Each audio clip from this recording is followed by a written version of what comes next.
started. It says it's starting. Now it started. There we go.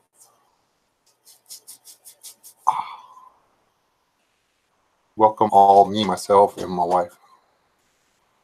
Just gonna sit here and like look at the thing and make a bunch of noise until a few people get here again. Hey, West Wind. Hey, Just Eight. Hey, Trooper. West Wind, I'm probably gonna send you and Just Eight a invite after I get through running through my little spiel here, so we can chatterbox about it. Hey, Frank, I didn't see you. Snuck in here. YouTube's clock is slow. Nah. Actually, mine's I meant to be on by 7. I was going to actually set the thing up, but then I got into a conversation with people, and well, I didn't.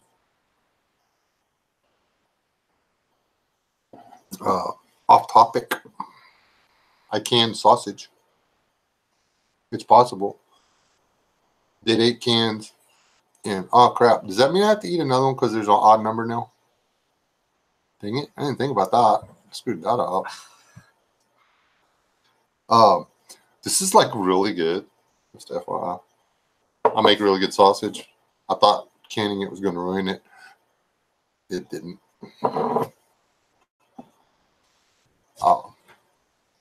And doing it like this, I mean, all the goodie from it, the water, the meat, the seasoning, the fat, it's all right there. It's like,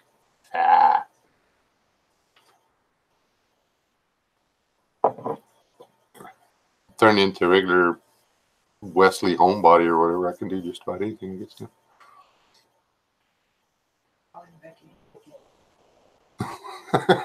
Becky, oh Becky. Yeah, that guy. Got the suture kit.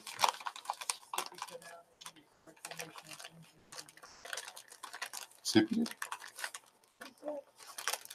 Oh. I want to do some recreational drinking.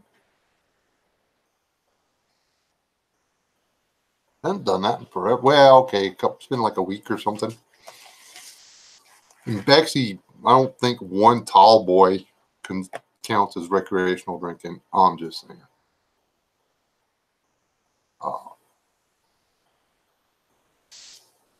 Got some people lurking in the background.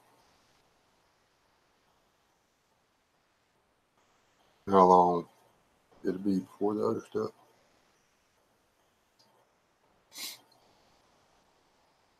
This is actually a pretty intense topic. I don't know how many people actually. Hey, Isaac. It's about water. Oh, man. But gonna, give a few people a minute to get in because this is a pretty serious thing I want to talk about. It's something that I've noticed is actually a problem for a lot of people. And I truly believe that it has a lot to do with what's going on with our society in general and with our world. And it's something that it's not a new science. It's not a new ideology. It's one of the oldest ways of thinking there is out there, but we lost it. We threw it away. We quit using it. We quit using it. And now we're in a bind. I can't read anything. I put my glasses off. I'm wiping them down. Hey, excuse me, Boski. Thank you. Like that? I originally just did the sides. I was going to do like a reverse, whatchamacallit, mullet. But then I looked at it and I said, I'm 50-something years old. I ain't doing that stupid crap. So I still got my mullet. 50-something, supposed to have a mullet, right?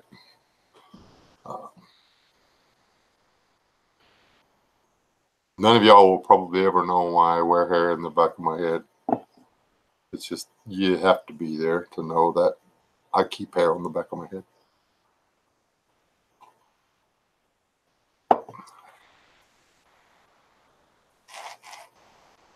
I used to be a roofer. Didn't hurt at all. Sun poisoning a couple times on your neck will break you of a lot of things. All right. There we go. Magic number 11. We are going to do this. And y'all all be aware that I'm probably going to go back to doing the camera off, camera on thing. So if all you see is a picture of a guy with long hair and a beard and a black and white sketch, it's still me talking. There's not anything that great to see. I got stuff hanging on my wall. That I got some fruit roll-ups. I found those when I cleaned off my desk. I forgot I had them. You want a fruit roll-up? They're actually pretty good. They're fresh.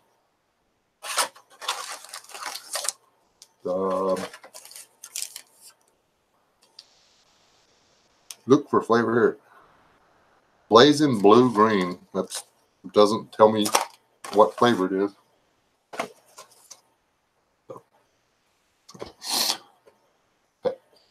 They're supposed to be.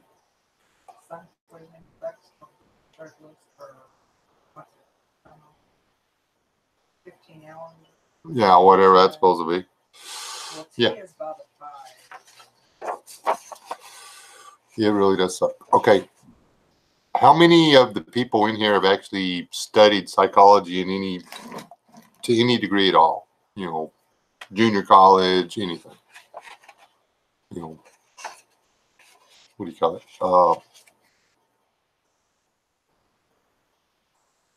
If you've taken a parenting course, you've studied psychology. If you've taken a leadership course, you've studied a little bit of psychology. So,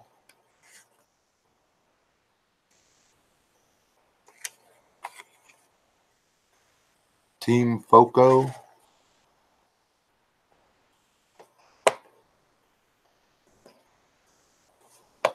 Hey, Team Foco. Are you related to Steve Foco? Yes, Carol. Anything to do with emotions and thought and the effect? Okay, I'll ask.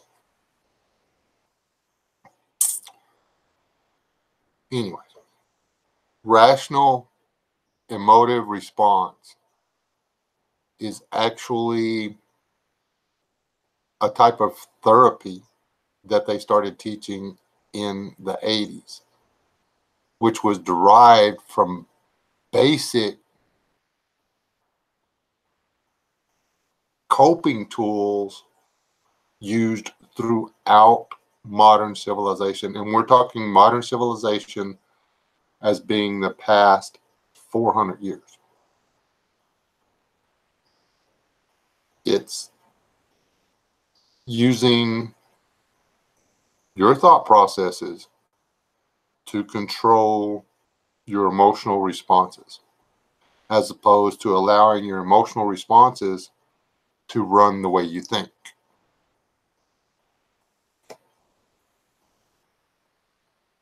Emotions tell us how we feel about a thing. You know, not necessarily whether or not a skillet is hot and it burns our fingers. That's a feeling too. But our emotions tell us how we feel emotionally. Oh, there's not a better way to put that. There's a bunch of big fancy words that you can throw out right now. Don't want to try to say them. And I didn't write them down. There you go. If you do not think about what your emotions are telling you, and you act off of your emotions all the time, your emotions will start telling you how you think. The other side of the coin is, if you think about your emotions before you act upon them, your rational thought will start to control the way you emotionally react to something.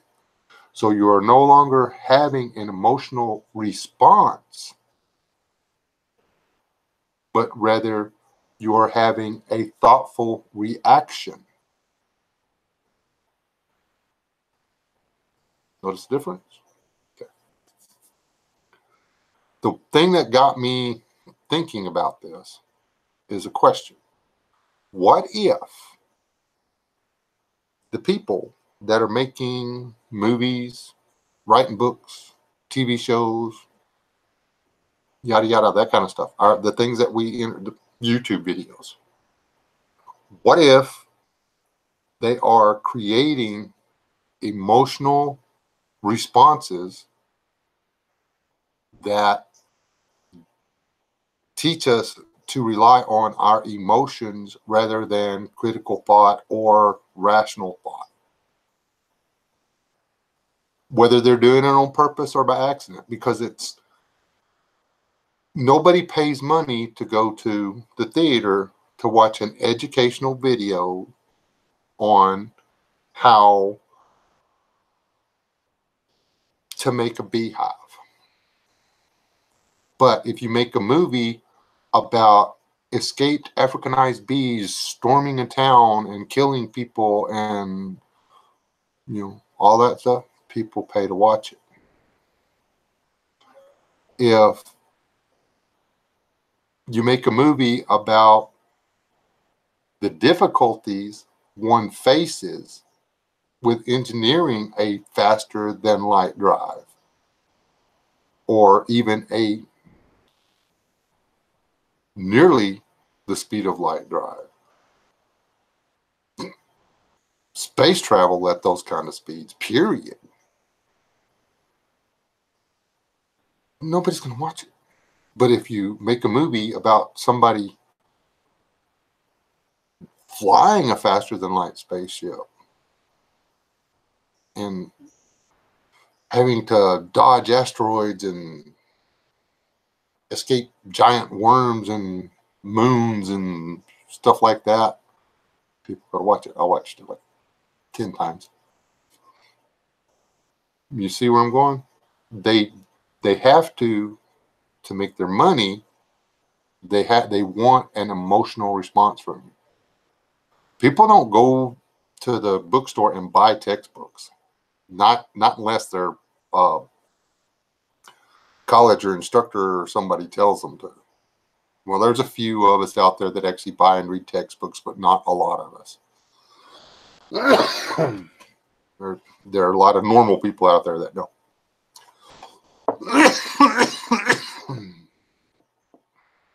Sorry. Tried our hands at making. Well, I tried my hand at making corn nuts today. I might have put a little bit too much pepper on them. Wasn't even black pepper. I didn't put any black pepper on them. That's where I screwed up. Something. Okay, who am I miss coming in here?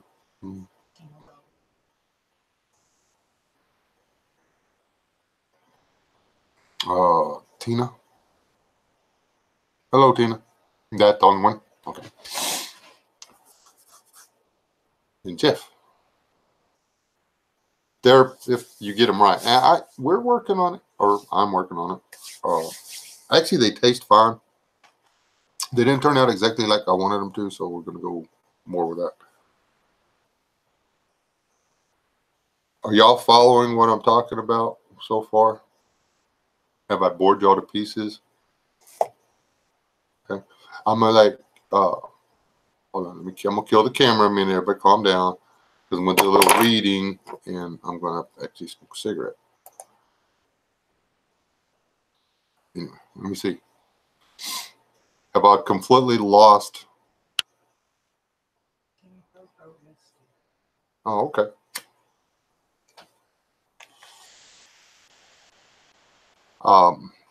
Well, hello, Team Foco, aka Steve of the Netherworld, dude. What y'all ever do with that barn, Steve? You did this teaser video on this great big beautiful barn, and then you never said anything else about it. So I want to know. Emotions are the core of who we are. True statement. What we feel, what we like, what we want, what we enjoy, what we dislike, etc. Thoughts are a secondary thing. We don't think we like something, but if we like something about a thing, we use thought to decide what that is. We need to learn to think about a response before allowing emotion to take the lead. I actually had a bunch of pages pulled up with different psychologists that I'd read today. Yeah, he did research again. What a loser. Anyway, on this subject. And all I did was type it into Google, which tried to make me go to a search that I didn't want. I had to force it to search for what I was interested in, which makes me wonder why they wouldn't want people to understand this.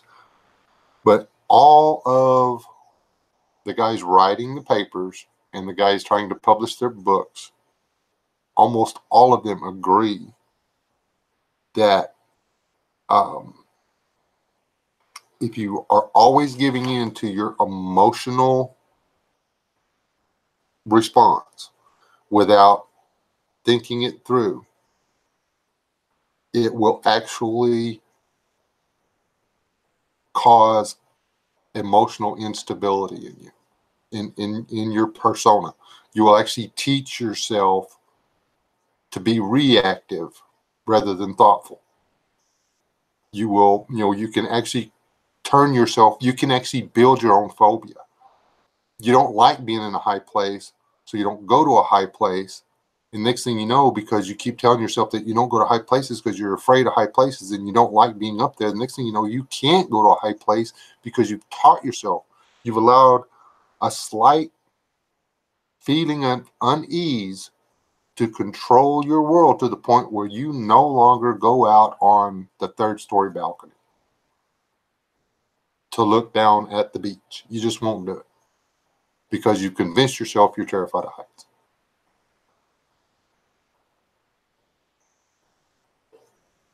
You have to teach yourself to think through your emotions. Don't let your emotions run you.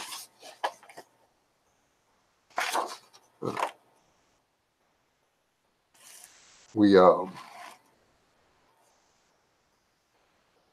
can all agree that, the way we feel about things is a big part of who we are. Like,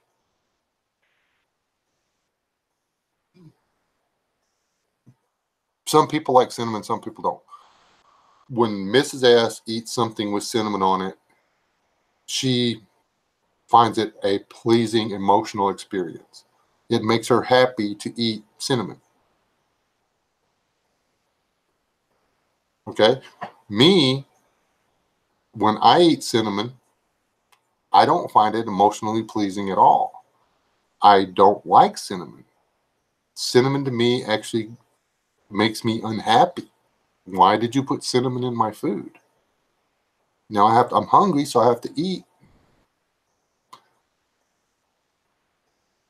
I went to a house and they actually put cinnamon on the ham. I had to eat it because I was hungry. Why in the world would you put cinnamon on ham? But I thought my way through it, and I didn't get mad at the lady and call her dense for putting cinnamon on the ham. I just ate it and went on about my business. That's rational emotive thinking. I had a rational, emotional response. not an irrational one. I thought about it, and that's the way she cooks her ham. If I didn't want to eat it, I didn't have to. Okay. I do like cobblers with a little bit of cinnamon in it. But my wife will not eat cobbler because cooked fruit does not make her happy. So what we like and don't like are emotions, or is brought on by emotions. Whatever they are, whatever makes the emotions work. Doesn't have to be food. It can be anything. You know, some guys like classic trucks. Some guys like classic cars. Some guys like American muscle. Some guys like foreign.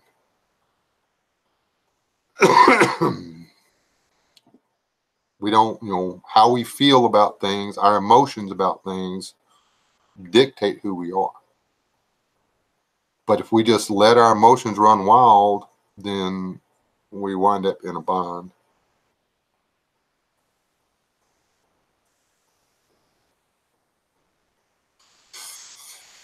Can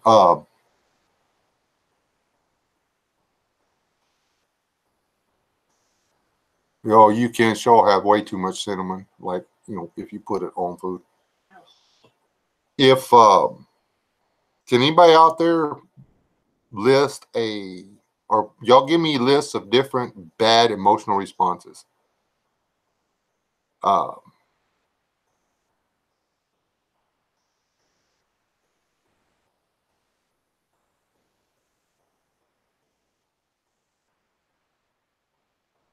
Okay, all you cat lovers out there, y'all see somebody run over a kitten in the road. Didn't necessarily do it on purpose, but he hits it and keeps on going. The person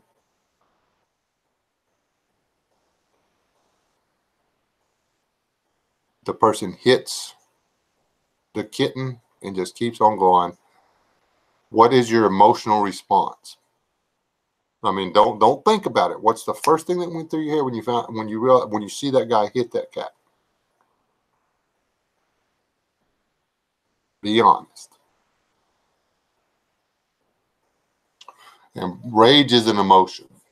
Actually, rage is a response to several negative emotions.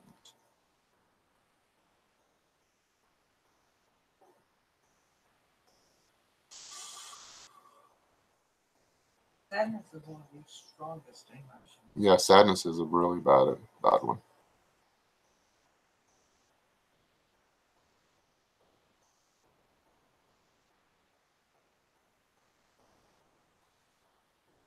Yeah, hello, Damon.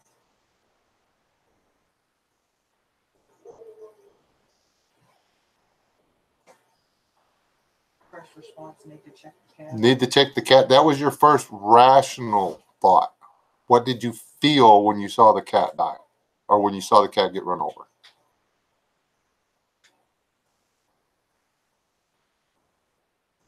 What about you, Mother in the Wild? What did you feel when you saw the cat get run over?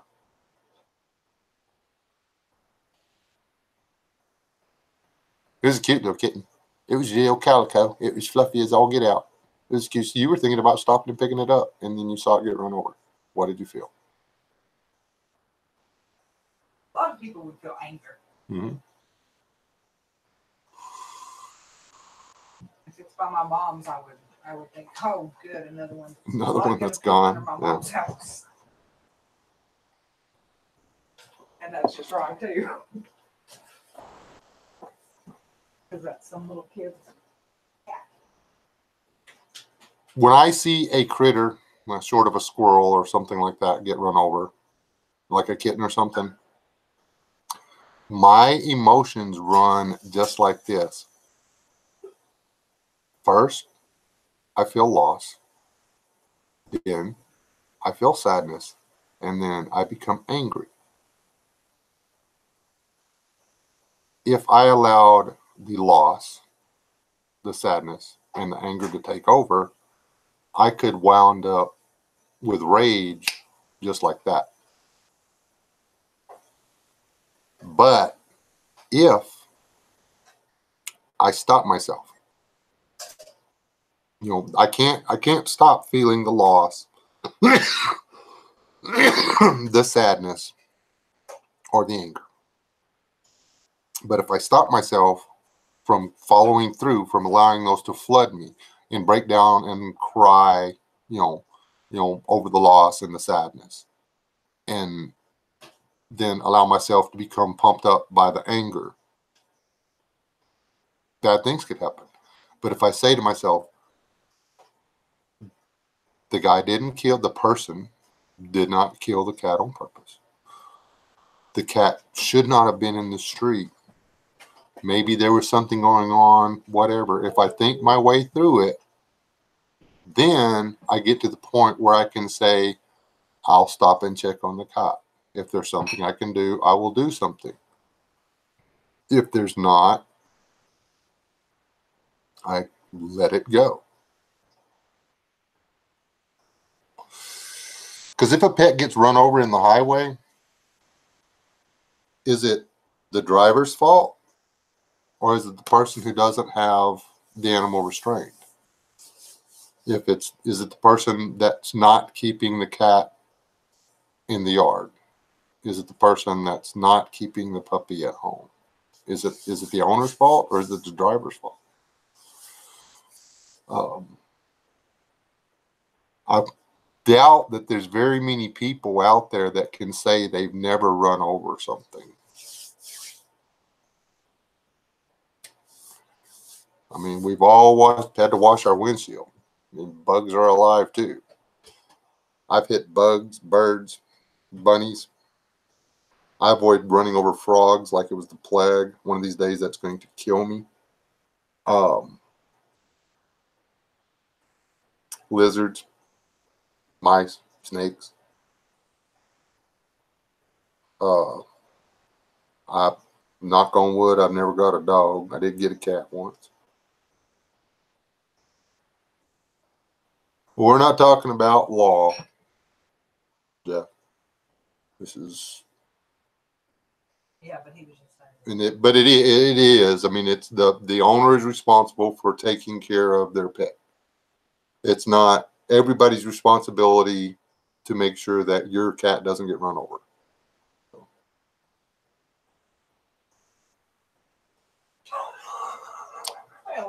LS. That's it. That's it. You just won the internet. If there were no roads and everybody had to walk everywhere, there wouldn't be no cat getting run over, would it? Or deer or whatever. But you see the difference? I mean, our first emotional response was, or, or, oh, you killed a cat. And by thinking it through, we made it all the way to, it's a sad thing that happened, but it's happened. It's not that guy's fault. So you go on with it. I mean, you don't want things to get all to the point where you go to a rage and you either chase down the guy that run over or read the dog tag or cat tag, I guess, in this case, and go beat down the door and say, you let your kitten get run over. I mean, uncool. And to say, well, the owner deserves a beating because he let the kitten get run over. That's where we're going with this. Have we gotten to the point where we're letting our emotions run us and we can't rationally think through a situation, and we'll let only our emotions dictate what we're doing? Have we gotten to the point where we would rather move ourselves to rage than try and understand that could have been us? It could have been us driving the car. It could have been us that forgot to put latch the kitty door. It could have been us that didn't realize that the kitten found a hole in the fence. It could have been us that was taking a sip of coffee when the kitten jumped out from in front of the other car. You know, we gotten to the point where we're no longer thinking things through? Because it doesn't take that long. Your first play this game for a few days. Try to realize when something happens, don't focus on it, but notice what the emotion you feel is. Let's say you're at the supermarket and you see somebody across the store that you recognize. They're looking in your direction. You put your hand up and wave. They don't wave back. It's like they were looking right through you, and they go on. What's your emotional response? I mean, your feelings are going to get hurt. But if you run with that, you're like, well, John, he looked right there. He saw me wave. He didn't wave back. What did I do? Did I say something off color at Sunday school? Did I put a post on Facebook that hurt his feelings? Oh, and you start running through you let your emotions run through, and next thing you know, you and John are enemies. And you're gonna hunt him down, you're gonna kill him, or you're gonna crawl up to him and beg him to forgive him. The only reason he didn't see you is because he was looking at the sign over your head, trying to figure out where the rice and beans were, because his wife, who's a prepper, told him better pick up some more rice and beans or she's gonna kick his butt. It has nothing to do with you. He was literally looking right through you. But if you let your emotions take over and do your thinking, it's either your fault or something horrible bad has happened.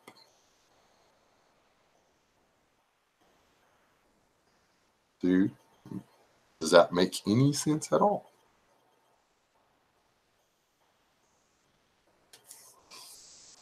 Thank you, mother-in-law.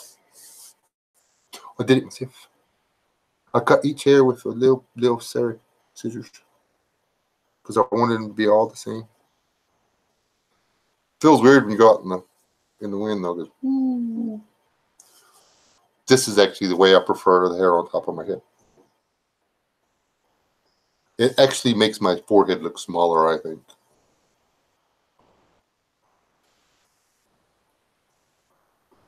All right, just see you in a bit.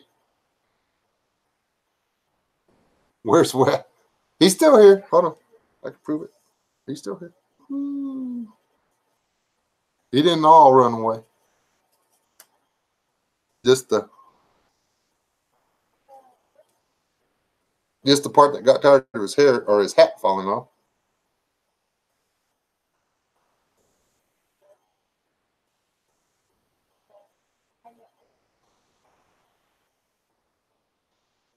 What are we doing? Hold on, I ain't figuring out what's going on now.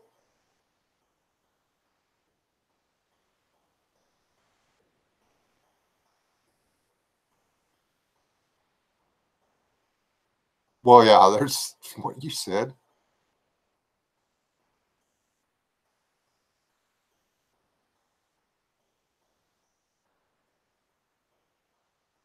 Yeah, and see, road rage is often the result of irrational emotional response.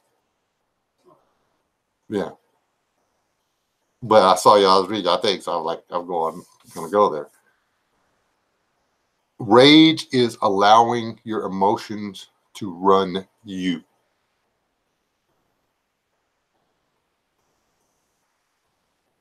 Emotions don't think. Emotions are not a thought process. Our thoughts can be affected by emotions. On the other side of that, our emotions can be affected by thought. I don't know that I could ever convince myself to enjoy cinnamon. Or, hold on, here's proof. I didn't think that I would ever be able to condition myself emotionally to enjoy mustard on home fries. But as we were out of ketchup on several occasions because somebody doesn't believe in buying ketchup or doesn't think about buying ketchup, I'm sorry. See, emotional response, so she's finna stab me. Because she uses mustard. I started using mustard. It really wasn't bad, but I wasn't enjoying it. Now I actually look forward to a little mustard on my home fries. Because it wasn't that I didn't like it. It's just it's not what I had become accustomed to. It's not what I had taught myself to enjoy.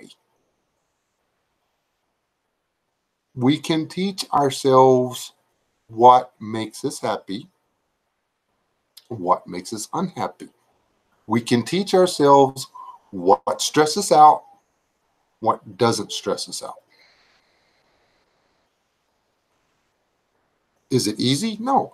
For starters, like going back to the high places thing, if getting on a ladder terrifies you, if being off the ground literally causes your heart to beat in your chest, you know what you do? You get on a ladder. Every chance you get, you learn to work off the side of a ladder. You learn to climb up the side of a step ladder that's not designed to be climbed on. That little yellow part on the top of that ladder, don't ever get on that. But if there's a safety net involved, you can do it. I'm terrified of high places. I literally, I've been known to freeze up. To this day, it's weird. I can zip line into the lake and let go, splash down. Matter of fact, it's one of the best pastimes there is in the summer, is to zip line into a big giant puddle of water. It's like the best thing ever. I cannot jump off of a 4-foot platform into the water. There's been times when I have not been able to jump over a 1-foot crevice because there was water under it. My body would not physically allow me to do that. I have, over the years, using rational emotive response, convinced myself that I can work on ladder, do it all the time. I could now jump over that crevice. Done it all the time. I could probably jump off the 4-foot thing. Anything past that, there's no flipping way. Last time I tried it, it took me 45 minutes to give up.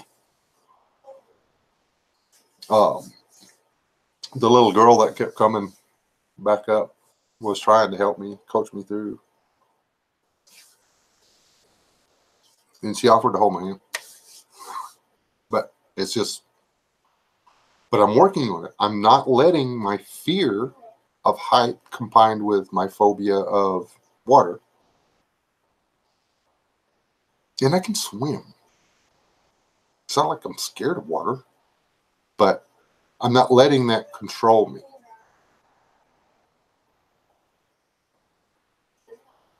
I try to talk myself into feeling differently about the situation. The thing is, there's a lot of people out there that are trying to teach us to run with our emotions, follow your dream,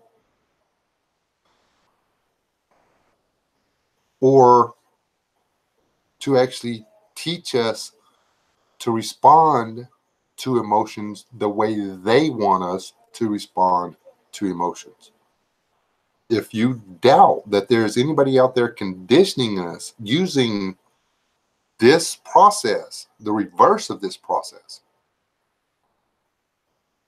using emotional response therapy to condition us to act a certain way, Google social justice warriors or snowflakes or leftist or alt-right or far-right. I'm not sure about the alt-right.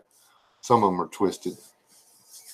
But the line there is so blurred by the media and stuff. I don't, if it's left or right, I stay out of it.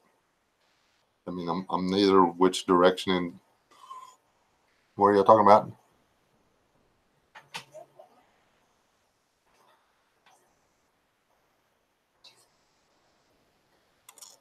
Ah,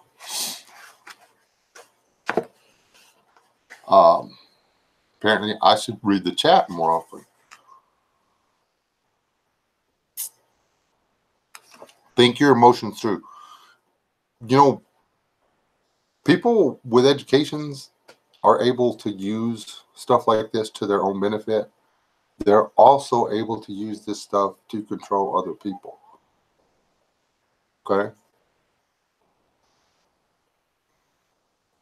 You can have someone coach you on how to cope with your anxieties and stuff, or you can keep watching TV. And I'm sorry, a lot of the people on YouTube are fruitcakes.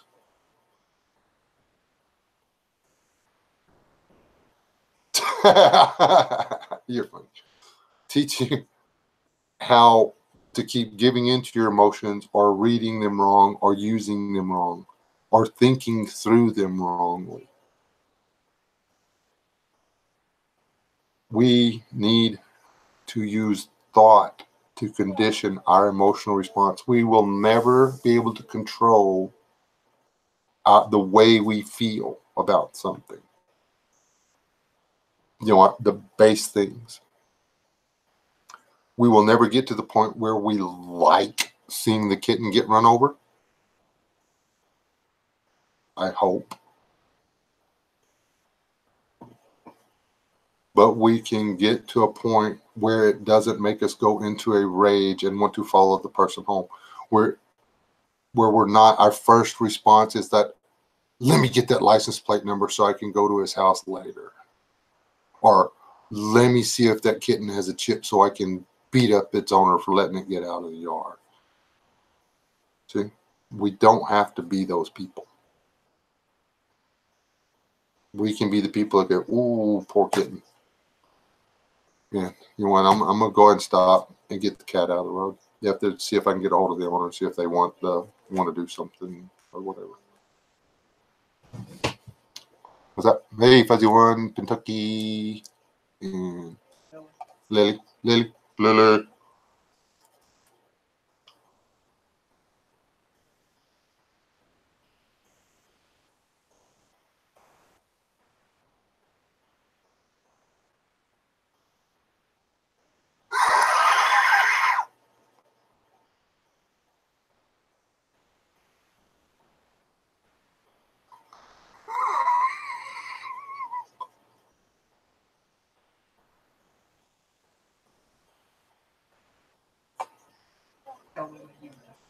I was just saying hi, Lily. Going back to what you're doing.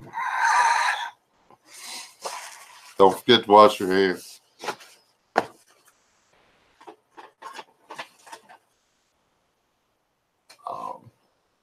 Is there any questions out there about what we were talking about?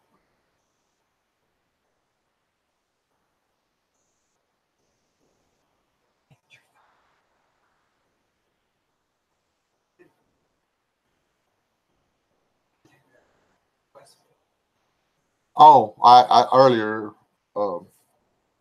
Let me tell you, my phone's gonna flashy. So it says.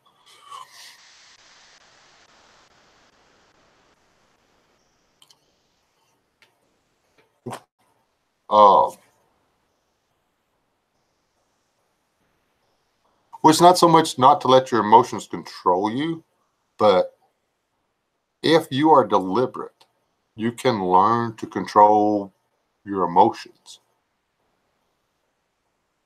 You can become more level-headed. You can get to the point where you can. I know people that can't open a door and walk into a building, or couldn't, and now they can. I know people that used to be able to walk in, open the door and walk into a building, but because they've let themselves be convinced that they have this problem by themselves, now they can't. It's rude to talk about this. Honey, you're insanely better than you. You're like, I mean, I'm proud of you. So you just hush. Hey, Walter. Hey,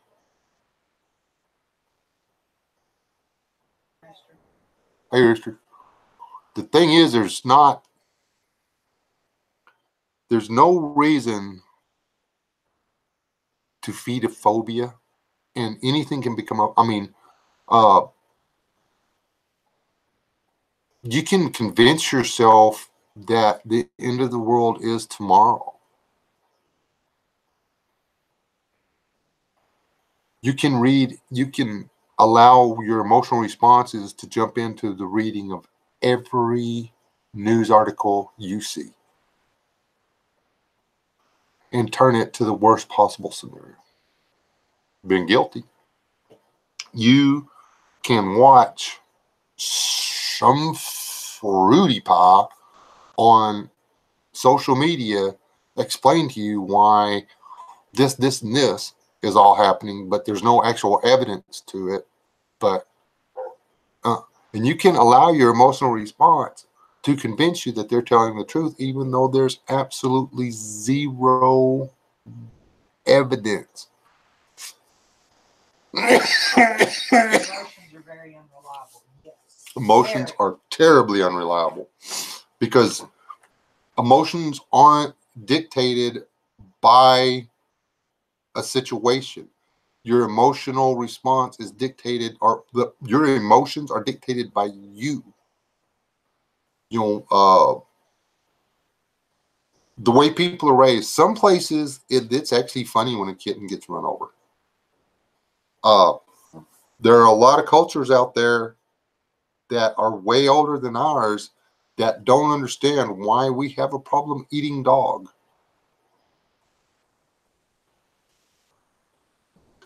Boy,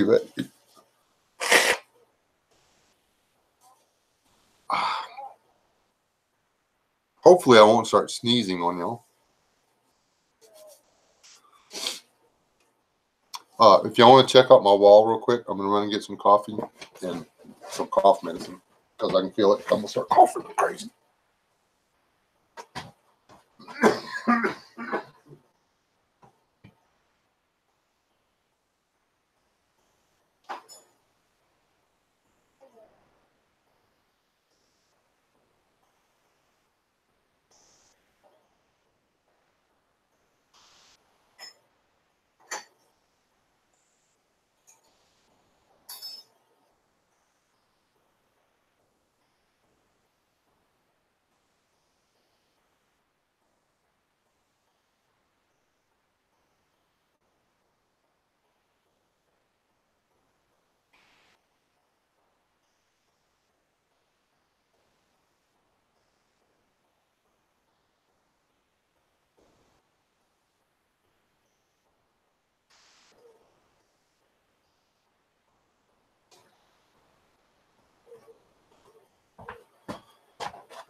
What do y'all say when I left?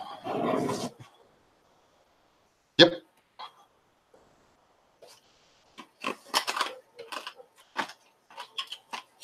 Got a rubber band gun with a high capacity magazine too. Ain't loaded. Was getting yelled at for shooting everybody.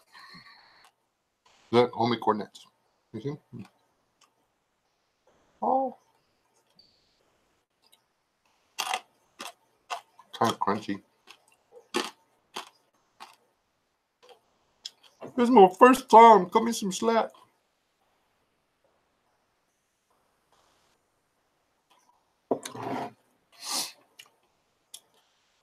Hey, Sid's dad, I didn't see you come in either.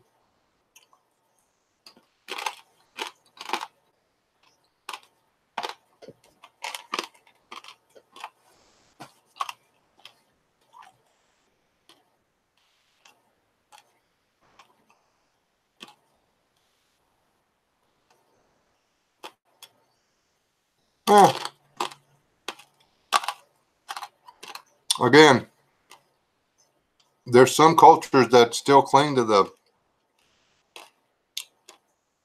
that. It's actually legal.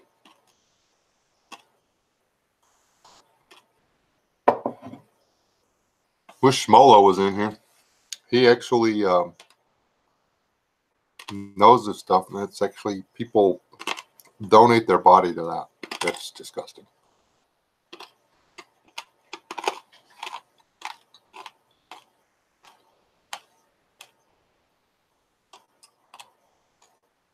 Right, gross.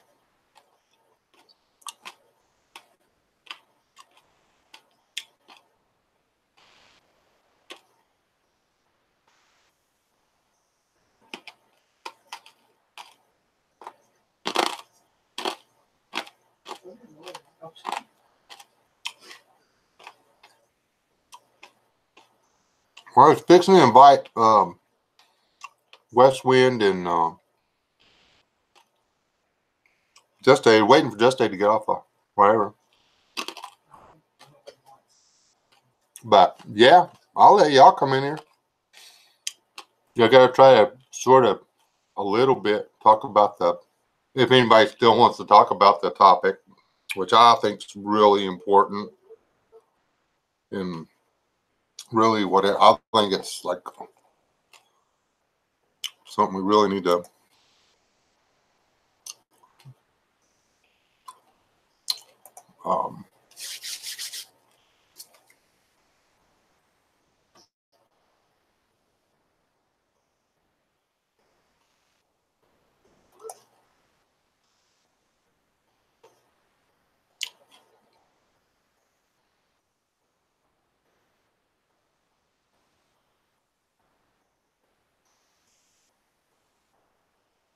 and we'll send out these here invites, see if anybody wants to join.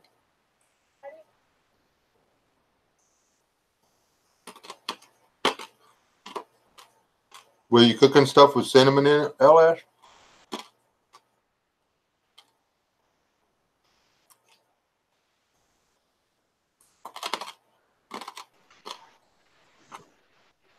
There's Just Day. How was that? I just got in now. Let me turn that volume down a little bit.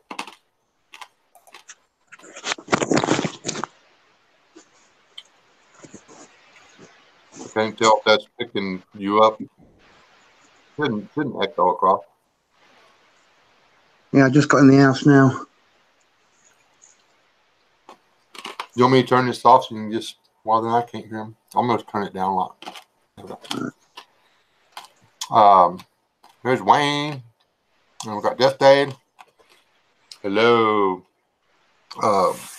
Great Britain and the Great Northwest. If we can get that Lily Wild in here, we'll pick on her too. Oh, those are like seriously crunchy. Oh, I didn't think about the mic picking them up. Sorry.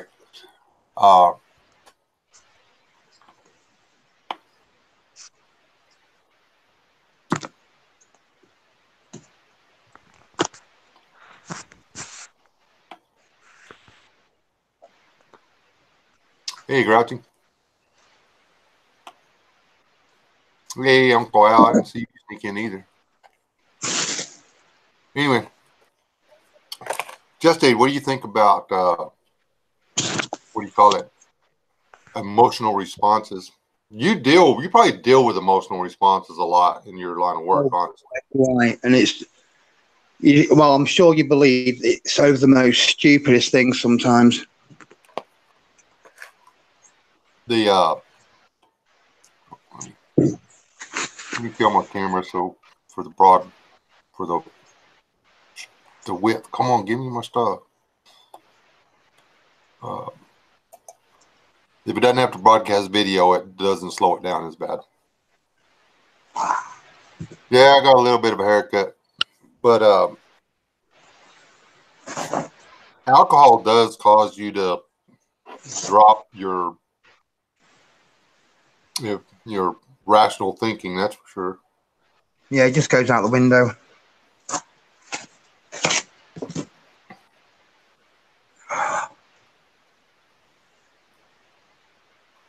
Huh?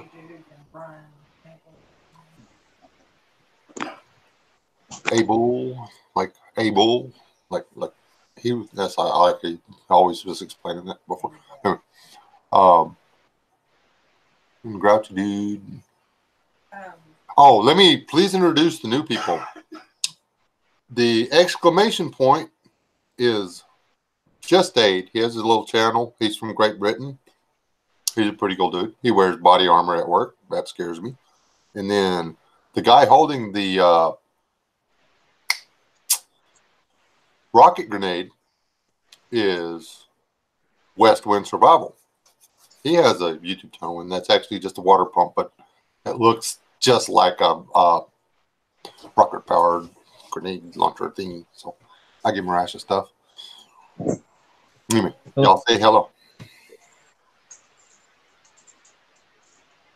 Or no. Say hello. I let people think it's a rocket grenade. There you go.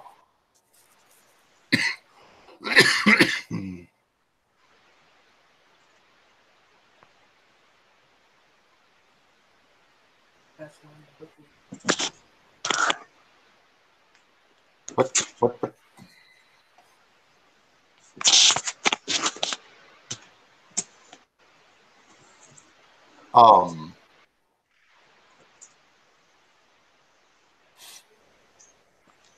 All right, Steve's been in and out. Hey, Dad, how's it going?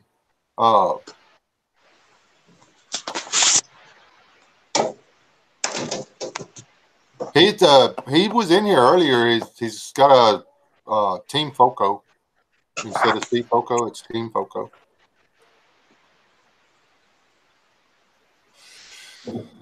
He was like, he really did want a lot of subscribers, and people started subscribing to him. So I can understand it. The anonymity would be really nice a lot of the time.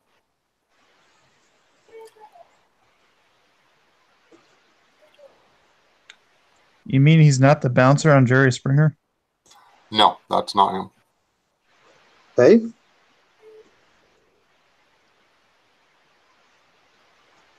How do you, whenever somebody has a negative emotional response, goes off on somebody else, you put too much cherry in my cherry lime vodka thingy-majigger.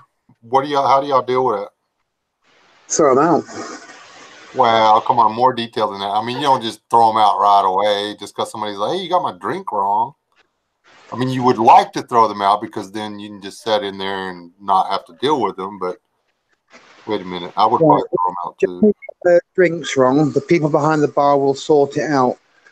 But if they start getting abusive or start being rude to the bar staff, they're going to get kicked out no matter what. To the bar staff. And yeah, that's actually the right way to do it, but I didn't enjoy being a bouncer. Well, there were some perks to it, but mostly I didn't enjoy it. you're always, the people that you can't make very many people happy, honestly. And some of them you can't make them upset when they're drunk, and other people you can't make them happy when they're drunk. And the one always outweighs the other one.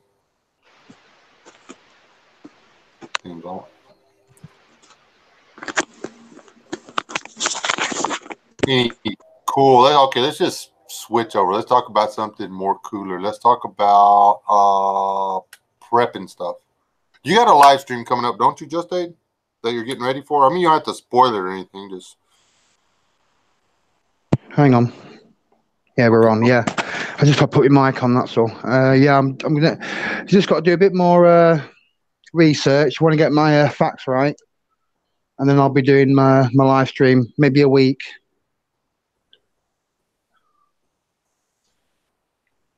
Okay. Dad, I didn't call him a bouncer. I said when I was a bouncer, because I was a bouncer. He's security. So where I was at, I was the guy that said, "You're going to go now, and don't be back." Sorry. Trust me, I didn't look like Arnold Schwarzenegger. I was just a tall, skinny guy leaning up against the wall telling everybody to behave. Sorry, sir, you can't come in. Why? I don't like the colour of your trainers. Yeah. I've done that as well. As one guy wanted to come out, I said, "Guy, you're going to have to take off the sunglasses." He's like, "Why?" I said, "Well, if I need to see your eyes." He's like, "Why?" I said, "Well, don't show me your eyes. You don't come in." Exactly. Who's that? Yeah, drug and alcohol searches are voluntary, which means they can refuse, which means I can refuse to let them in. Yeah. If their eyes are pointing two different directions or whatever, and they're not like that on the driver's license, chances are they're tweaking a little bit. Yeah. That's the last thing you need in the bar is a tweaker.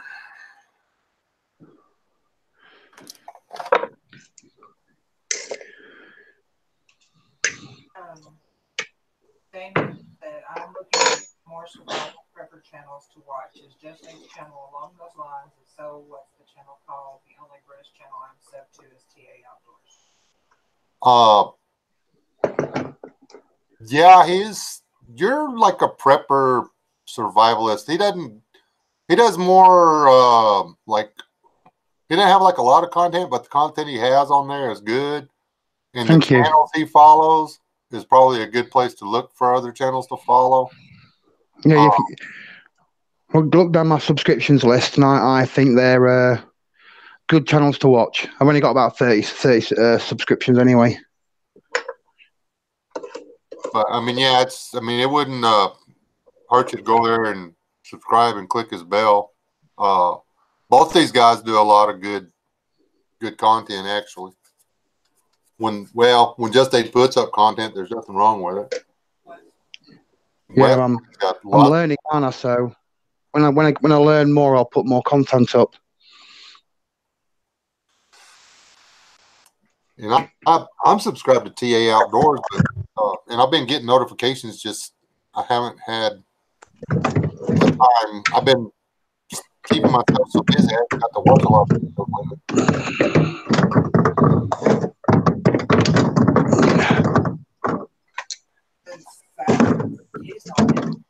Yeah, Savage Survival's not in here. Savage Survival's a good one. Through the chat over here. Dad's, if you want somebody to do some critical thinking and explain stuff in a non-biased format, there's a guy. If you want to listen to fun and entertaining and slightly on the crazy side, there's Die Bullfrog 79, or Lily on the Wild is playing funny. Just about everybody here has got a good channel. Mm-hmm. Kentucky's got a lot of stuff out there. I watched a couple of his yesterday.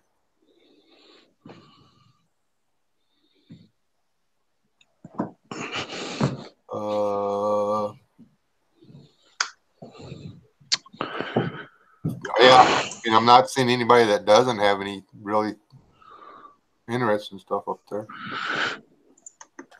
I'm not saying to subscribe. I mean, this isn't a support podcast by any means. I don't do those. I mean, y'all want to go check each other's channel out. That's up to y'all. But I think the subscription button is for people that find the other person's content informative, entertaining, or helpful. That's what it's for. I'm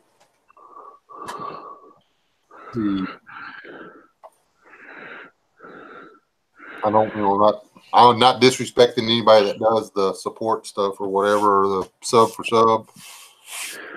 That's called panhandling. I mean, that's okay for me. It's whatever you feel, but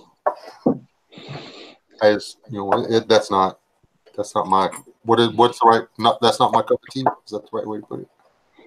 Yeah, that's a good expression.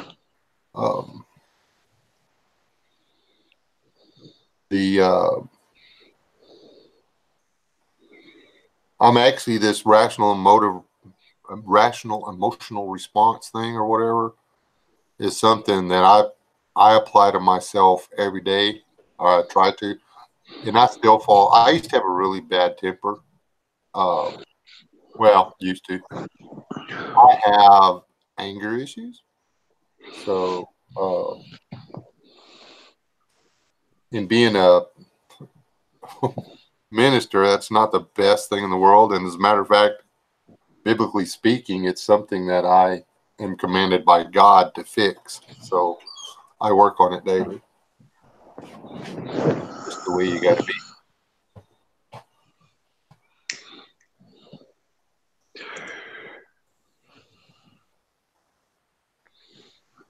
Y'all two being quiet. What are you doing, Wayne? Oh, I'm just sitting back listening.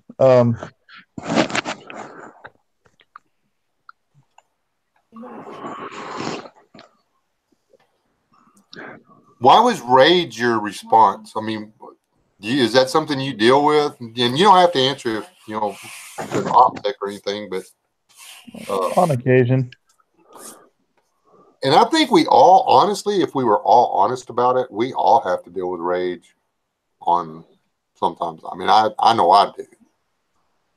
I haven't had to suffer the consequences of rage in a while, but it's still something I have to work through upon occasion. Yeah, for me, I do best for a number of reasons, just removing myself from situations completely.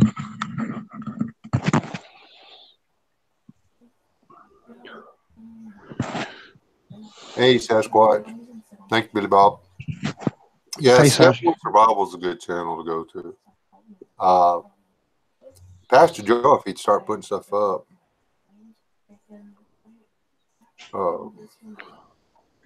Yeah, Viking Preparedness puts up some excellent videos.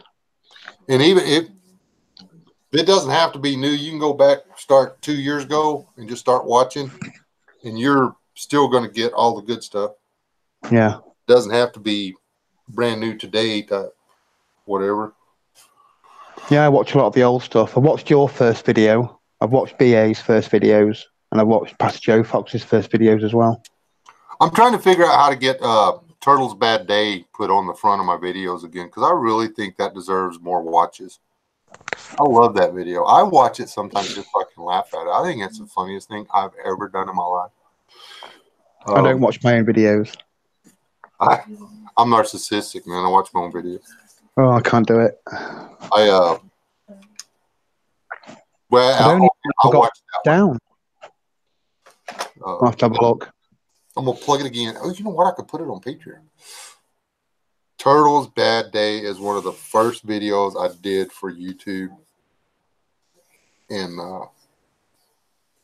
it's just that's what all I was gonna put up here was stuff like that, and my kids are always trying to catch when I go off when we're driving or something. I'll go off and start acting the fool, and they're always trying to get a recording of it or whatever.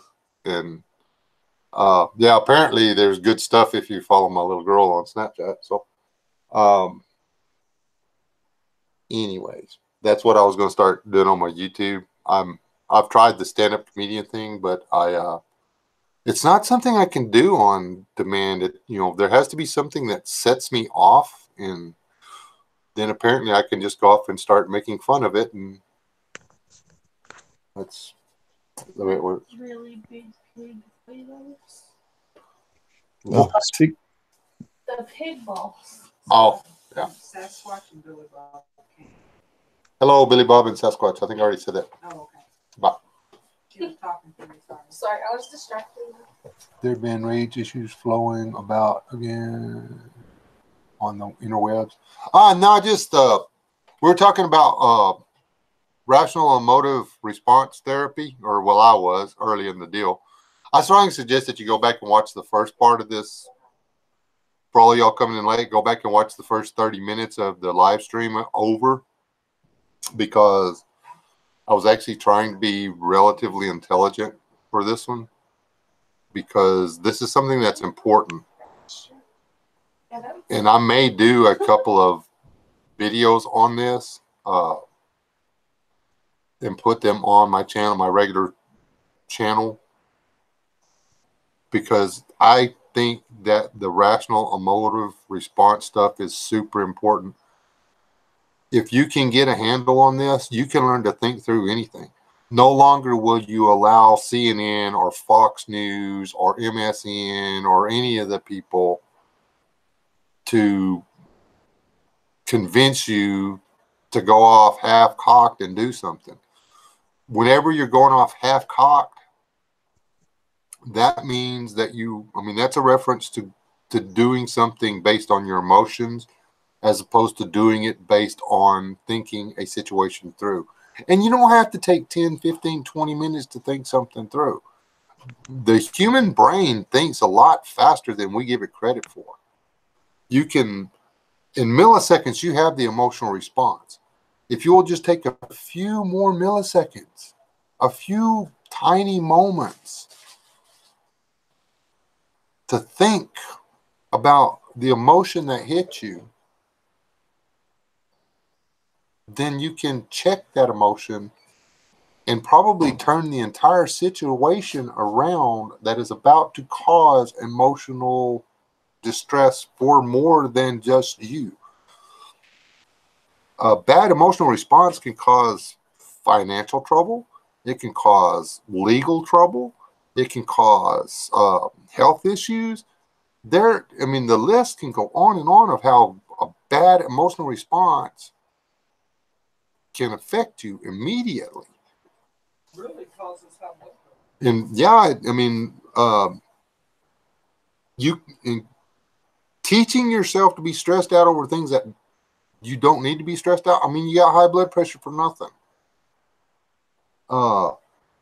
Teaching yourself to be stressed out over things that don't matter means that your stress eating gets out of control. We teach ourselves to respond negatively to stuff that we don't need to respond negatively to. A lot of the things that we see as a negative emotional situation, or that causes us to have negative emotions, aren't even intended to cause a response at all. There was my explanation about the guy at the store that you thought he saw you and you waved and he didn't see you, and it was just either you or he's got a problem. No, it's nothing like that. So you've got to calm down and think about it. If you think there's an issue, after you calm down, you can go check. Just go down to the next aisle and go over there. Actually put a little effort into it. Go push your buggy up this buggy. Hey, John, how's it going? And then the next thing you know, y'all are okay. He's like, you might even be able to help him out because he's looking at signs, trying to figure out what's going on, and you know where the stuff is. So we got to learn to think stuff through. We can't just keep we can't. Here you go, Dad. Here you go. I knew I'd get this worked in here. We can't keep letting Disney movies teach us, or Disney TV shows teach us how to respond emotionally to stuff. Because none of the people think that stuff through. They just do stuff. Ariel, she didn't think it through, and she wound up losing her fins and getting legs and her voice and all. I mean, it was just really bad for her. But it's okay. She followed her dream, even though it caused a war and people died and stuff. So what?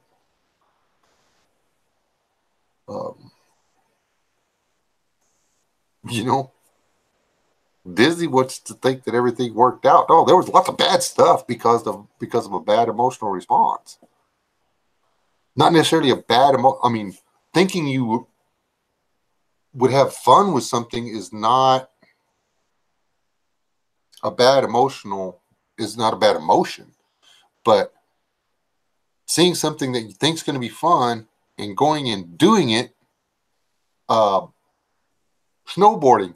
Ooh, that looks like so much fun. It just makes me warm and fuzzy all over to think about snowboarding down that mountain. You go grab a snowboard, you ride the lift, you jump off the lift. You're in a body cast for 6 months or whatever because you don't know how to snowboard. You know, if you'd have thought it through, you'd been like, ooh, you know, that looks like fun. I want to try that. Let me go get some lessons. Work my way into this. Let me learn how to snowboard. And then you go and you have fun. But you thought your way through it. You didn't just jump in both feet and try to jump off the mountain.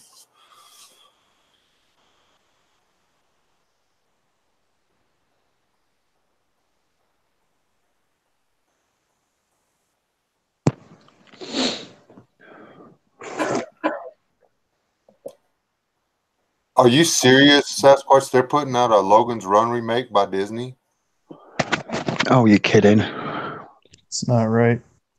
No, it isn't. Logan's Run's one of the darkest things ever. That was like a horrible... Yeah, it's awful.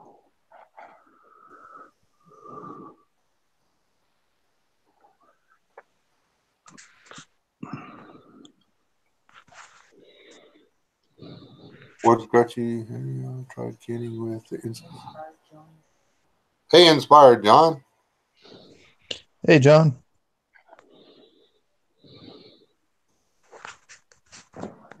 I lurk in your chat sometimes, John. I don't ever comment because I'm just that kind of guy. I picked that up from Chipper. I've started lurking in chats and just reading and listening to. I actually try listening to what the people say. It's weird. When people start doing like me and just randomly talking about stuff going on in the chat and stuff, and I'm completely lost, I usually bail. Well, hello, Yankee. Been lurking a lot lately too. Just been tired after work, listening to chat or listening to the live streams and nodding off.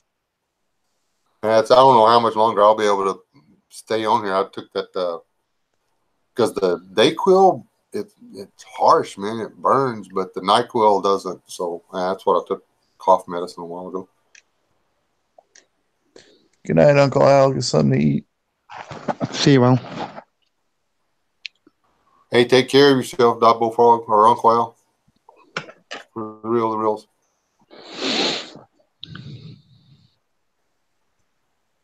I'd like to meet Palmetto. Well, I think he's mad at me. No, that's not right. See, now I'm not doing the rational motive thing my own self. I do have a fear that I may have upset him because he was coming into the chats, but after the whole clean and unclean stuff, I think I don't know, whatever. But that's just me still having stuff I've got to work through. Why I've still got to work on the rational, emotional thing or whatever.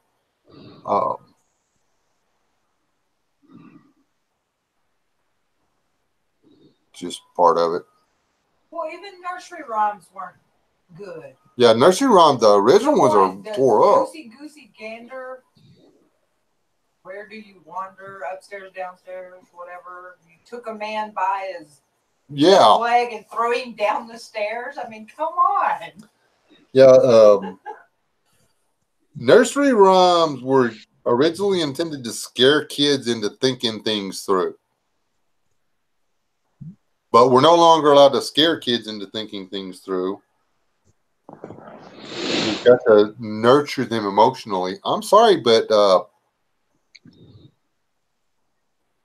you know, sometimes if you just let them do something that's going to hurt, they learn not to do that. Mm-hmm.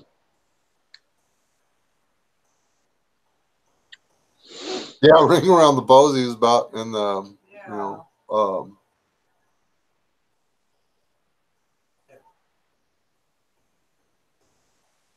good night, John. Have a good evening. I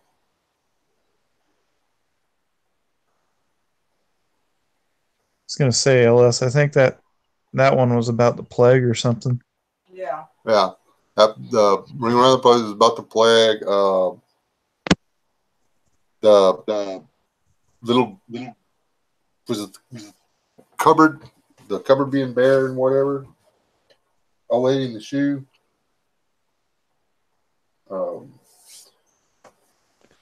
Starvation. Speaking of lurkers, there's Chipper.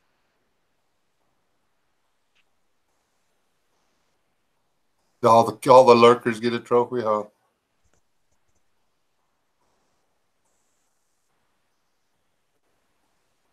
Yeah, today all the kids do get a trophy, and they don't even have to work for it. No, they didn't even teach us about that, LS. I learned about that later, studying history on my own.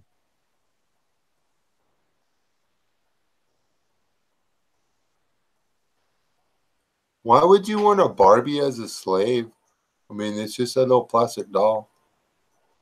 You can get her to make coffee or nothing. Oh, Barbary, my bad. I dropped a couple letters. I guess. You're gonna get me in trouble, Wes. Alert, Chipper. He's actually been over in somebody else's chat talking. He has another channel and he goes over there. Yeah. Yeah, I sometimes watch 2 live streams at the same time.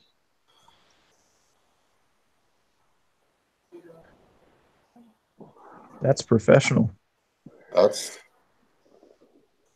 No, that's being Snoopy. There's that. Mm-hmm. All right. Just stayed West Wind. Y'all keep them entertained. Y'all can't see me do it this time, but I'm walking away from the computer. Oh no. Every time I do this, it goes dead silent in here.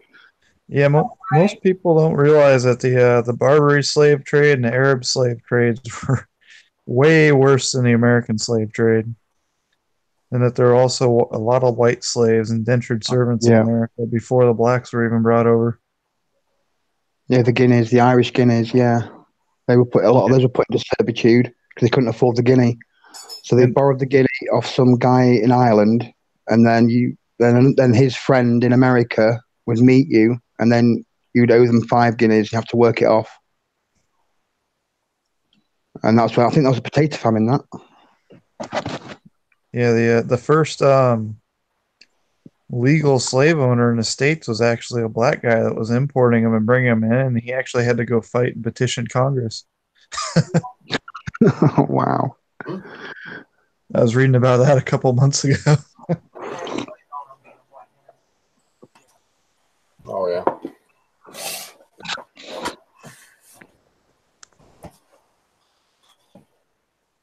Because most of the founding fathers were actually against slavery, even though they had them. They couldn't compete in the market without them because of the way the British had their colonies set up.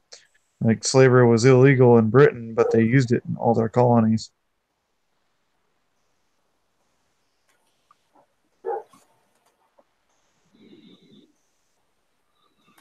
They don't teach that in history books either, though. Well, no, it looked better for their population and stuff, so they didn't have to see it. That's like the same now. I mean, slavery is still prevalent on the planet. They just do it different. Like North Korea, a lot of the stuff we were buying that said made in China was actually made by North Koreans. The North Korean government was shipping workers across into China. The workers were working for free. Now, the North Korean government was receiving a paycheck for them. and then they were shipping the stuff over here. You know, they couldn't export the stuff from North Korea, but they could export it from China. And they got caught doing that last year. So, I mean, slavery still exists. It's just done differently now.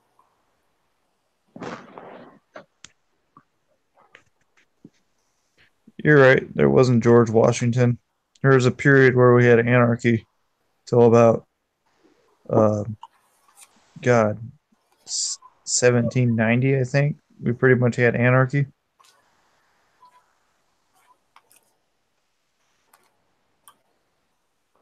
George Washington wasn't the first president? What? Right. Well, after the war, there was the whole the way they set the system up initially was to have the maximum amount of freedom and be as close as anarchy for possible. And they tried it for about 8 or so years, and it didn't work. And then they kind of reformed the government and held elections, and everyone wrote Washington's name on the ballot.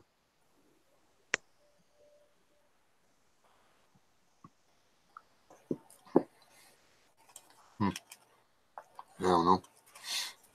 I didn't pay that close attention to history class, so even if I'd have learned it, I wouldn't know it. I regret that now. I wish I'd have paid closer attention to history. School, I wouldn't have to be trying to relearn it now. Well, it would have helped if it wasn't some stupid coach teaching it who had no real interest in teaching it. He just wanted to be there for the football boys. Or that's how all our small schools were. Mm-hmm. Yeah, that's Coach could not teach if he wanted to. And there were a number of rebellions too, like Shays Rebellion, the Whiskey Rebellion early on. what about that war they had in Mississippi? Was that Mississippi where one town and a bunch of workers or whatever, there was like a whole bunch of people died. And this is in the 1900s. People died on the side of a hill. They still got, I mean, there's still shell casings and all kinds of stuff all over the place up there, bullets in trees and everything. I was watching that on a documentary. Yeah, there was one in Colorado too in 1914. There was a lot of a bunch of miners were basically getting abused, and they were trying to go on strike to stand up for themselves, and the mine owners brought in mercenaries and shot up their camps and stuff and killed a bunch of their women and children. And the majority of them were veterans of the war, 1812, and they went to war with the mercenaries, took out the state National Guard, and basically took control of everything, and then surrendered to the federal government under terms. Yeah. Excellent. And that's then right after that, they started trying to take guns away. That's right, Jeff. It was a Rockefeller company. Good night, Grouchy. Have a good one. Good night, Grouch. Night, GD.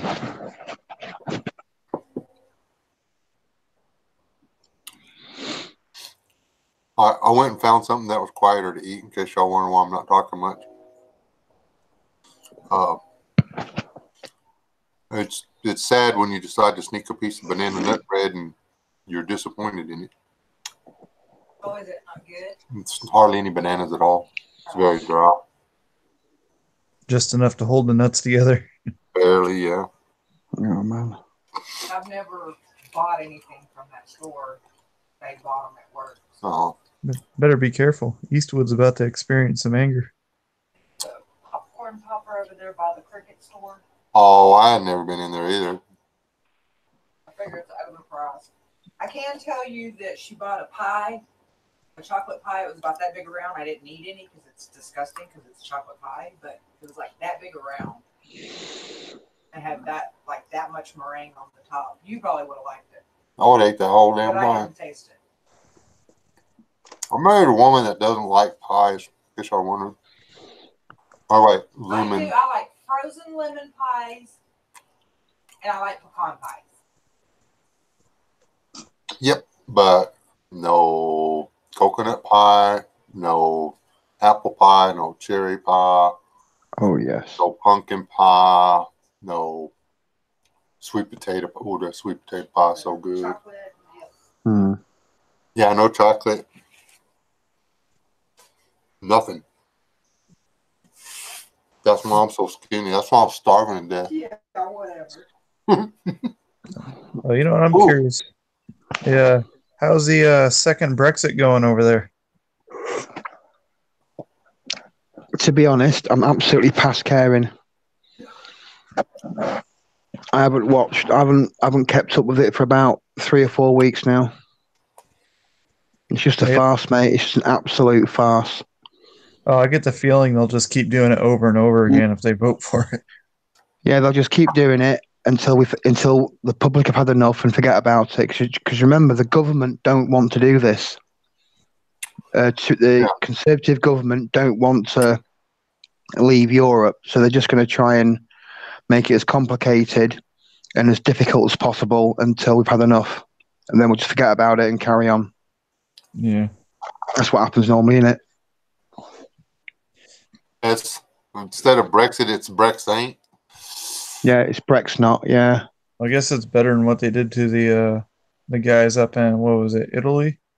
Or was it Spain that Spain. had that? Yeah. I was on deployment, so I didn't get to read into that one too much, but I guess the government shut them up. Oh, was that when a part of Spain declared independence for about a week and the mayor got arrested? Yeah.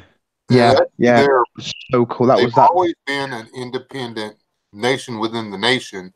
It's Mm. all the money for, 90% of the money for Spain was there. They were tired of paying everybody else's bills. They just wanted Spain to quit milking them dry. That was it. But Spain wasn't going to let go of the money. End of story. So they have made they've taken all the, throw the line or you're all going to lose everything. And we're not going to hear anything about what's going on in Spain right now because I don't think things in Spain are going really good. Spain has, I think it does actually have the highest unemployment rate in Europe. I think it does have number one on that. Yeah. Which is pretty bad. Yeah. Like 40 million people live in Spain or something. I don't keep up with it. I know that Spain's one of the driest countries in Europe. Yeah, South Spain, yeah. All those desert scenes for all those spaghetti westerns, that's where they were shot. They got more Texas-looking desert than we do. Yeah.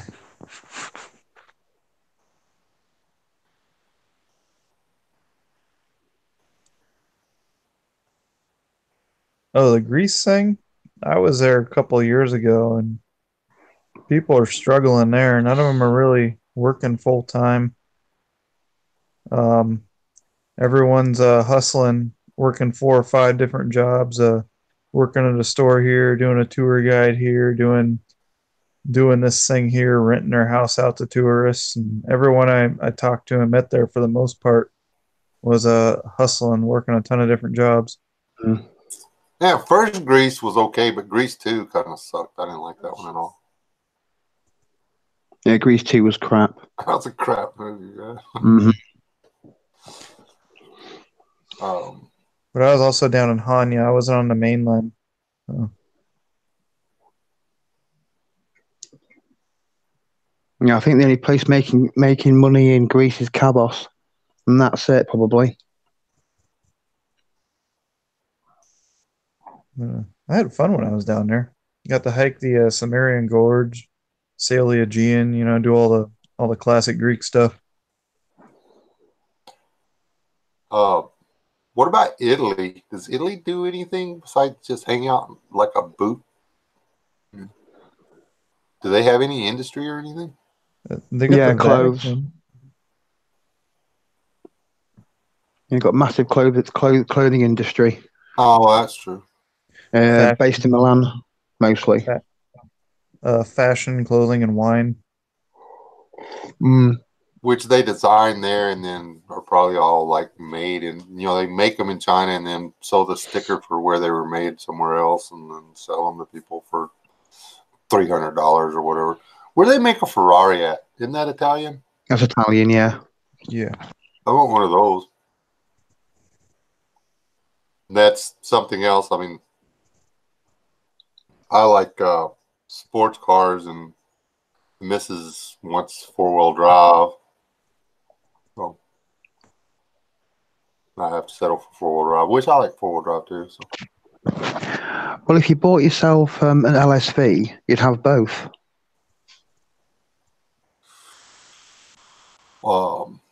An LSV is a light strike vehicle, and it's got a Land Rover engine in the back.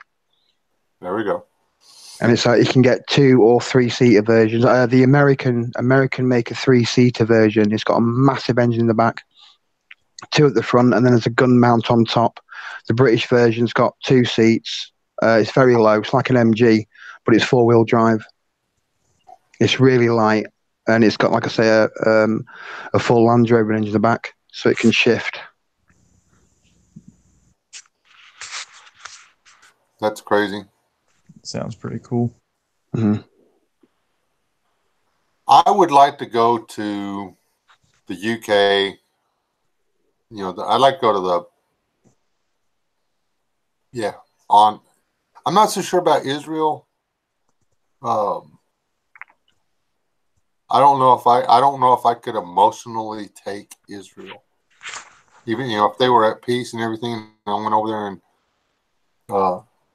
If you go and ask directions, you may probably get a gun pointed at you. Yeah. But the thing is, if I wound up anywhere close to Golgotha, I wouldn't be able to take it. I just wouldn't be able to take it. So yeah, I'm not going there. I tell you what, Croatia is surprisingly beautiful, and the people there are awesome, and it's cheap. It is. It is. I've actually been to Yugoslavia before it changed its name on a holiday when I was a kid. Great country. Yeah, I really enjoyed that trip. Mm-hmm. Sasquatch, I got the slow mode set to 15 seconds per person per entry. So, because I had a few people come in before and they would just like slam it, and 15 seconds nobody notices, but somebody can't ruin the chat for everybody else. So I oopsed and put it on 60 seconds the first time, and that was a pain in the butt. So.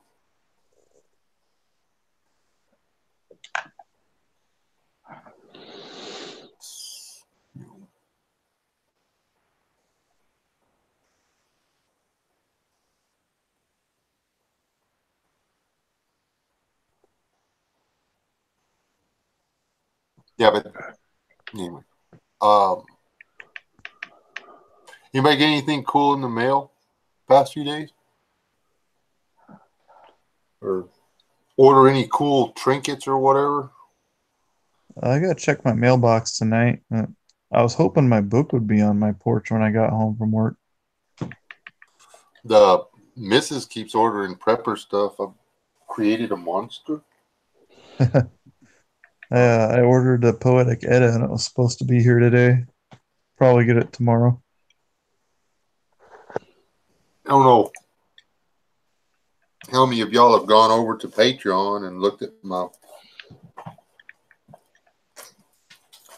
shooting video, which I don't think I can get away with putting on This and that and the suture kit. And there's still one more package of non-GMO seeds coming. That's Buck seeds. My wife watched the video about my scope being broke. I did not order this.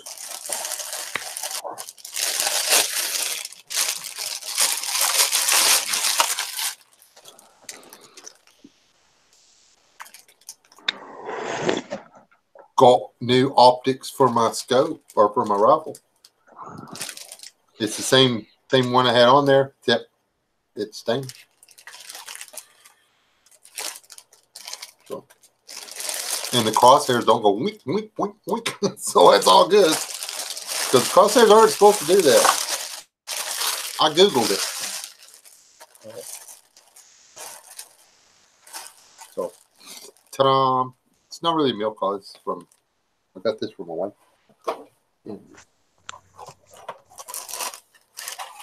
No, I haven't put it on yet because I'm, after you put a scope on, then you got to throw lead down range. Those Barskas aren't bad. What's that? So those Barskas aren't bad. I used to have a Barska 4-power on one of my ARs. Pretty decent scope. Yeah, and if I'm gonna go out and throw it around in the rocks and stuff, one thing. And then this was like, what did you say? It was like $14 or something like that. $12, $14. And I'm not gonna open it and show y'all everything that's in here, but because it's sealed and it's got one little doodly keep jiggers in there and everything right now, so it's sterile. But this is a suture kit, a complete suture kit. I've got umpteen dozen needles and threads and stuff in here. And I've done suturing on animals. This, you can sew somebody up with a needle and thread, but yeah, no. These are worth it. Talk about something you need to get and put in your trauma kit or whatever. But you need to practice doing it too, because there's levels of skin. There's actually more than one layer of skin on an animal. Night, Jeff. And then she bought weeds.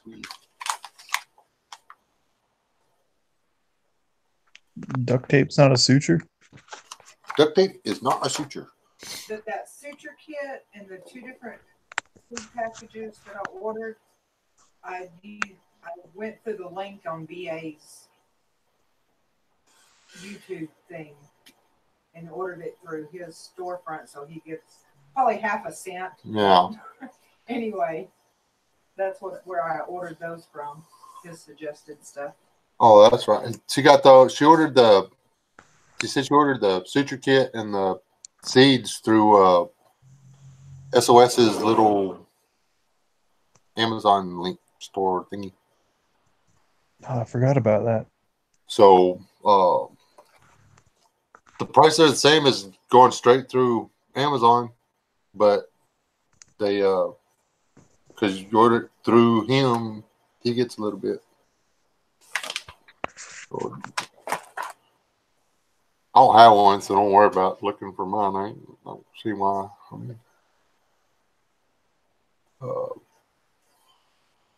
don't want to have to do all the work to put stuff on there.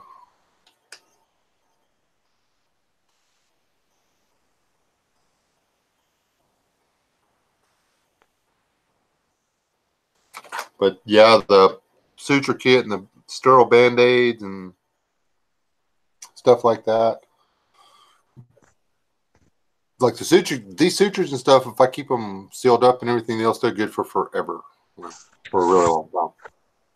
The other side of that, though, is like your band-aids and stuff.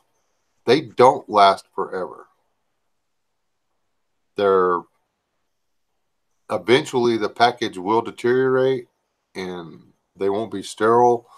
So if you put a trauma kit in a cache somewhere, you need to go back and change the stuff in it in a couple of years. You don't need to just like expect it to be good 20 years from now when you go dig it up. You got to keep all your stuff fresh. Everything, there's a lot of stuff that goes bad. So you need to be careful of that.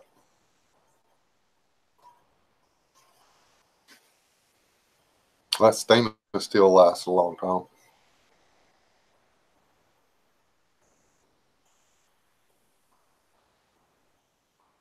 Hey, KK.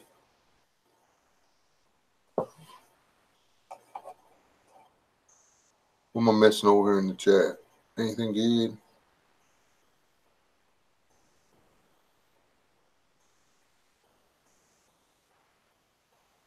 Are you fixing to go back abroad, Wayne? Oh, he's on mute. No, not yet. I know a weather operator and I would like to take some trips after we're both out of the military and we can go enjoy some places as a civilian, do what we want to do. Oh, okay. I think every other year she's going to pick a place and I'm going to pick a place.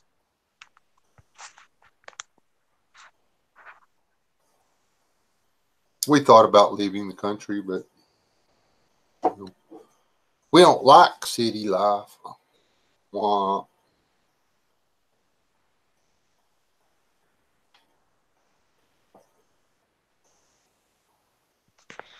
And we're thinking about Iceland because it's cheap to fly there.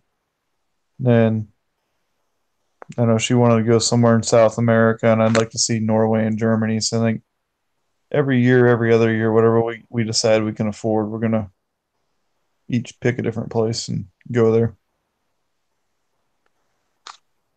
LS and anybody else that can hear my voice and is interested, go to One Wild Crafter. He's in my subscription list. I'm subscribed to him and I watch all of his stuff. Get to know him, talk on his videos, and ask him. That man he knows mushrooms. And he's not going to teach you how to do it or whatever on YouTube or whatever, but he will be able to get you the information on different. Mushrooms can be a death sentence if you don't know what you're doing.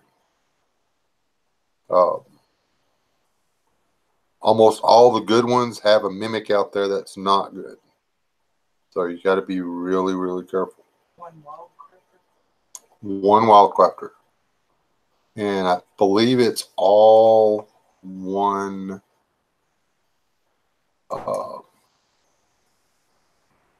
one word. Hold on, let me see if I can pull it up. If I can pull it up to give to the whatchamacallit, the link to the channel.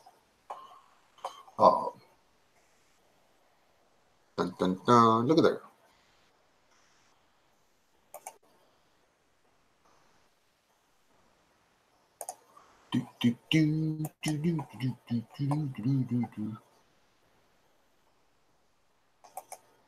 Oh, lagging now, ain't it? Say hello. Hello, Rob.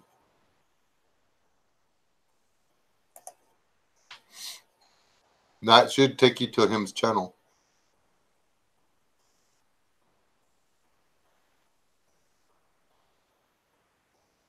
Hey, Mr. Painus, we wasn't talking trash about you, I promise.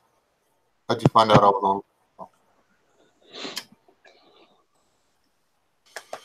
Now, he's in Canada, so the fungi that he's messing with is not necessarily the fungi we're going to be messing with.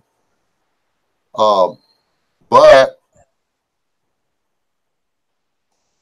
had I known more about it, when I was at the Revolting Man's house, there was this bright orangey, about the color of Just Aid's little background there, the orange or whatever on there. Mushrooms growing on these mulch piles, and it's a chanterelle, and they're delicious apparently. And I just didn't eat them, and I didn't know they were good, but they are.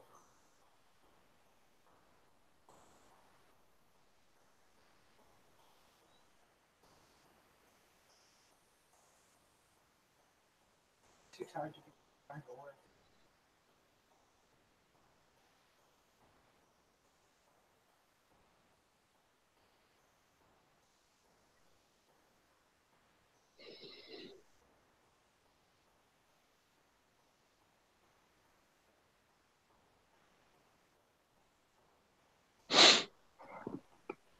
Yeah. I need not like get locked up or whatever. Y'all are saying, oh, I forgot to do the camera thing. Hold on. Somebody needs to give us a topic here, or we're gonna it's starting up. Hey, Well, Rob, are the birds still flying good?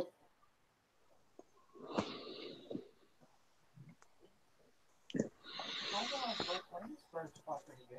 Womp womp womp. well, that locked up abroad stuff, a lot of that you don't see what really happened. And it's always poor me, poor this. But there's a lot of Americans who travel overseas and they bring their American attitude and their ignorance with them. And they don't follow the local customs. They don't learn to blend with the local populations. And it generally causes problems when they're there.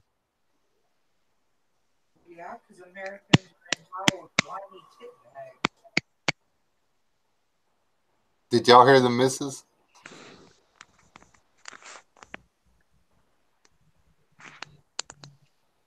No, I didn't hear. She's like, that's because Americans are entitled to whiny tit bags. She's right. She's right. That's bad too. Not poor birds. Poor birds. Why are they poor birds? They're stolen the corn and stolen the wheat. They're stolers. They're stealers. Maybe they're stealing because they're poor. But you know what? They should go get a job.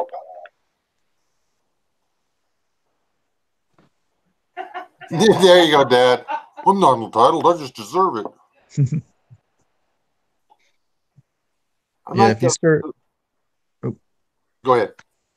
if you start talking to local people immediately, like the store owners, the cab drivers, the people who run, like if you're in a villa or a bed and breakfast type of place, most people are pretty open and honest and friendly.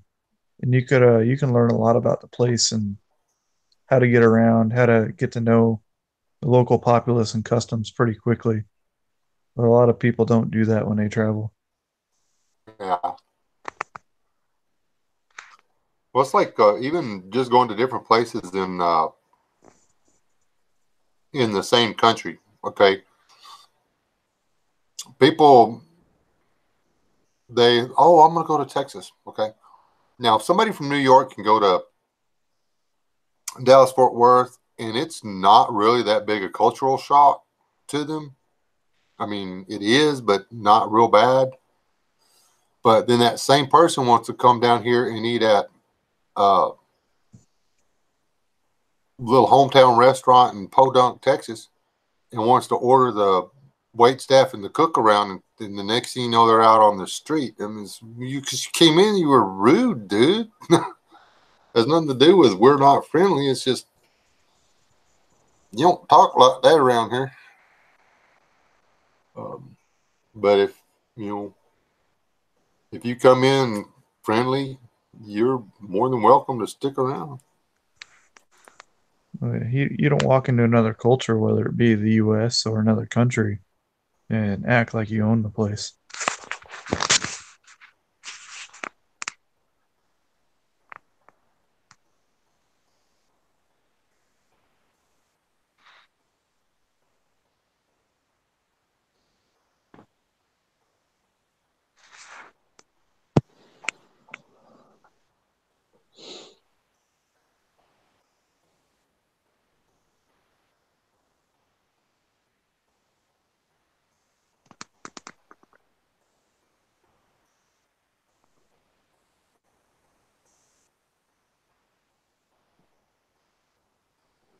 You couldn't watch what too much death.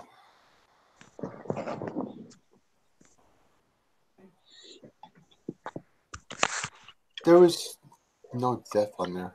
Maybe some people's, but we don't show that on our channel. There's no need to show something die. Just part of life.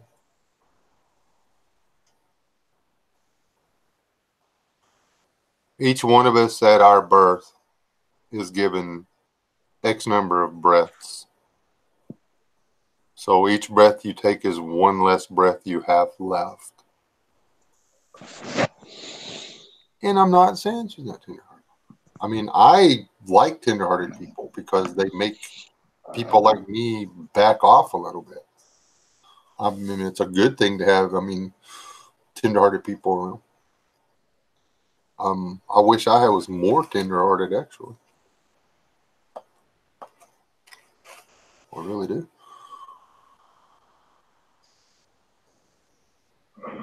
Your camera died? Oh, that sucks. But anyway, let's use the only, I don't know. It's just part, I've always learned, I was always been taught that it's just part. Oh. Sorry, Dad. But it's part of it. It's a circle. It's not one of those infinity loops. It's a circle. Doesn't matter whether you're on the inside of the circle or the outside of the circle, you're going to swing around and come back to yourself. Yeah.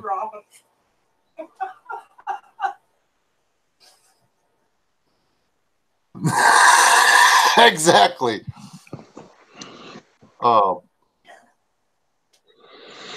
You should watch the first part of the podcast, Rob. We talk about you some. Maybe not by name, but you are mentioned in spirit. There's a reason we don't go clubbing together.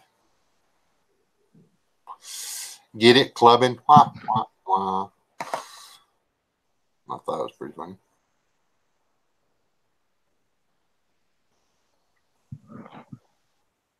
Yeah, when are you coming over?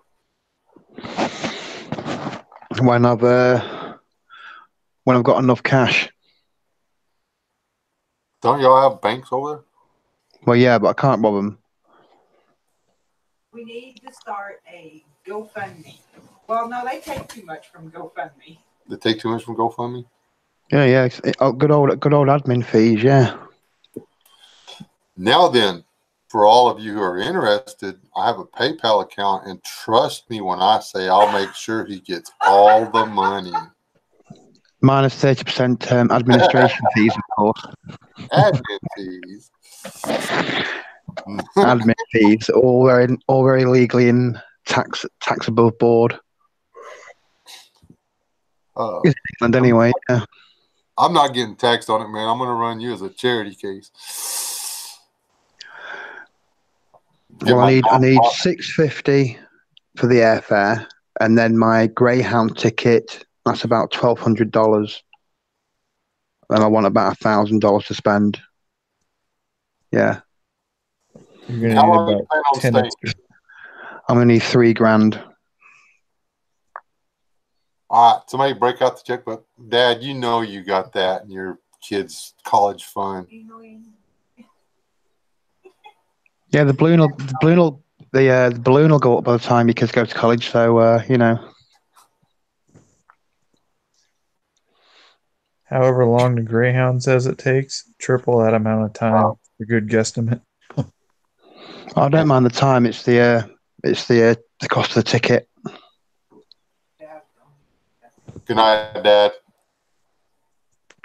Sorry to break it to you. Don't count your breath while you're trying to go to sleep, man. It's going to keep you awake. Good night, Dad. Just recite some nursery rhymes where people get thrown down the stairs. Yeah. You'll be fine. Humpty Dumpty sat on a wall. Humpty Dumpty was a big fat slob. Humpty Dumpty got kicked down because he deserved it. Oh, sorry. No, that's not it. But basically. You'll have a big omelette afterwards. Yeah. I got a better idea than the Greyhound. Hey, Robert and Cindy Moore, LLC. We probably got enough people in here. We could relay them across the states. That's what I'm thinking. Yeah, but people have. He's planning on staying. See if we can keep. Because man, it's going to take me a month to show them all the stuff there is around my house.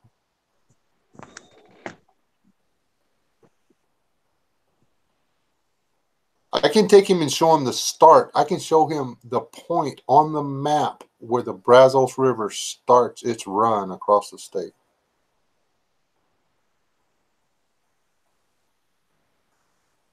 I can show him an inland sea that is slapped full of shark's teeth. Oh, that's cool. I had never found one, but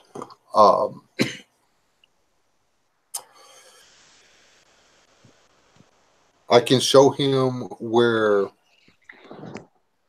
the plains meet. I can show him where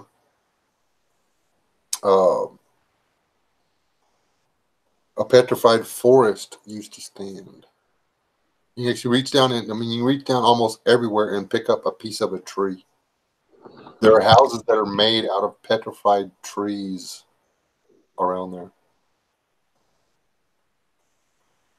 They make really good building blocks, by the way.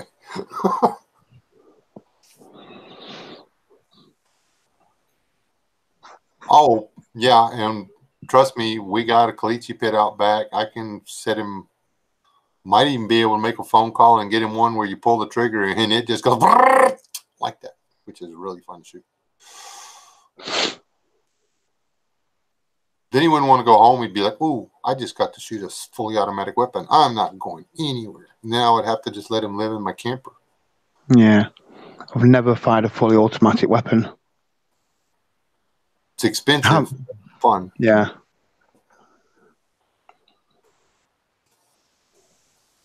Well, I've just fired them on single shot, so I haven't gone full auto. It's too young, wasn't allowed.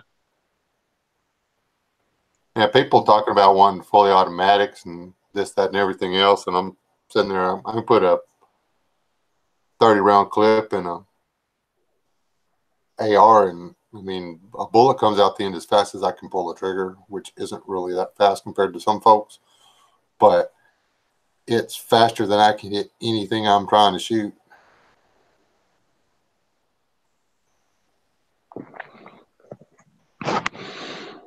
Yeah, I'd actually like to go to a gun shop, give you the money, and then you can buy me a gun. And then when I go home, I can just go back to the gun shop, and then you can sell it back to them for me. Yeah, that'd be awesome. I don't know. Can he? No, I can't just go into a shop and buy a gun because I've checked. You can or you can't? I can't. Can't? Well, yeah, I can't go and buy a gun. I think I can buy a mace. But that's about it. Here in the U.S. Yeah. As a tourist, I can't go just buying guns. But I think I can buy. That would be really bad, but not. I mean, him maybe not, but if they let him, then they would have to let everybody. Else, so. Yeah.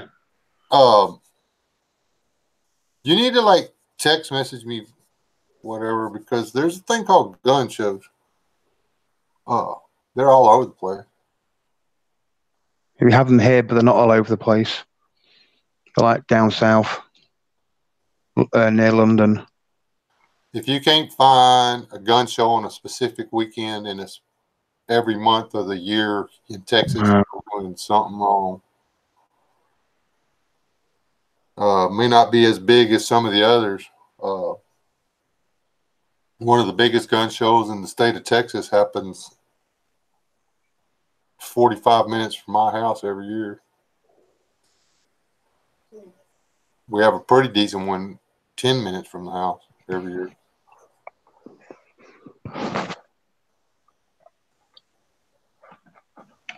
Rob, you did not tell me that. Good night, Mother in the Wild. Night, loves, Mum. I'm glad for you, Mother.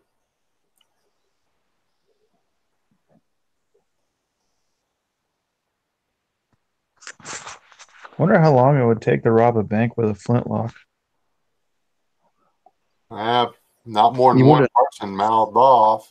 Yeah, you wouldn't rob a bank. That figures, Rob. Tomorrow I got to work. So you were saying that you could pick one up at a gun store in England if you bought it somewhere else?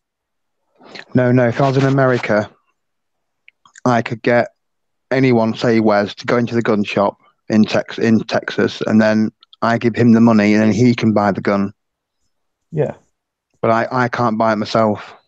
And see, actually, I couldn't and wouldn't do that for you because it's against the law. But you can buy one and gift it. But Well, I could Yeah, buy that's the one thing. and let you shoot it. That's what I mean. Yeah, I would like to fire an FN FAL again. That would be really great. So I get you to buy one. I shoot the FN FAL for a month, and then I give you it back, and then you can either sell it or keep it. I don't care, but I just want to fire an FNL. Rob, he's going to need to come to your house because you're pretty close to that with that one you got. 49.56, the French automatic semi-automatic rifle. 7.5. Yeah, that's an excellent rifle. That it's only a 10-round clip, but it's a really good little rifle. Yeah, there's a lot of people bust that thing's chops, but was it 7 what? 7.5 mil. I'll just try and find it now. And it's a 30 round or a 30 caliber bullet, but it had a pachung on the back side of it. It'd punch. It'd punch a hole.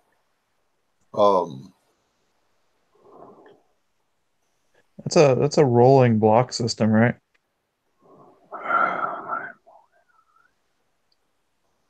Just trying to find it. Never shot one. The FANL is like it's was a good rifle. Yeah, it's the French Mass 49.56 battle rifle in 7.5 times 5.4 millimeter, 10-round clip. Yeah, that'd probably be cheaper to buy than FN FAL, so I'd probably buy that, shoot that for a month, and then you can go and sell it again, sell it back to the same gun shop. Yeah, that'd be all right. Be like hiring it for a few weeks. Well, it's me. I bought a SKS a long time ago, and I loved it. And I was like, well, and then my son got a AK, and I thought, I'll shoot the AK because it's got to be better. I couldn't tell any difference other than how many bullets I could stuff in between the AK and the SKS. Honestly, I couldn't tell any difference in firing the two weapons. I think it's made the same way, isn't it? Yep. But apart from it's not got a pistol grip and a 10-round mag. And then you can aftermarket all out.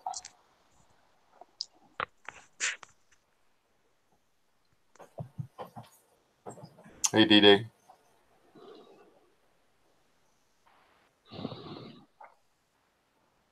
And that's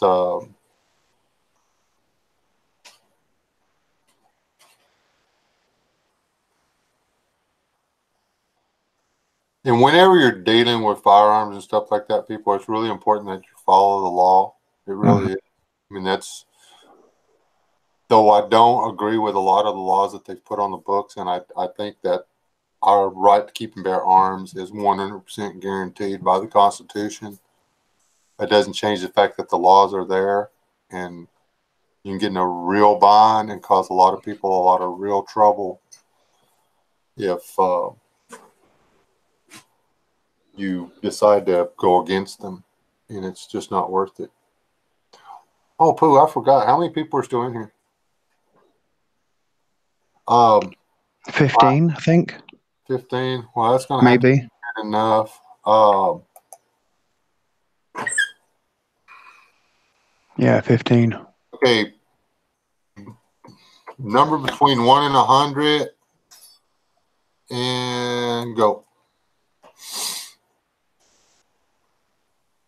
So I pick a number between 1 and 100. All y'all pick a number between 1 and 100.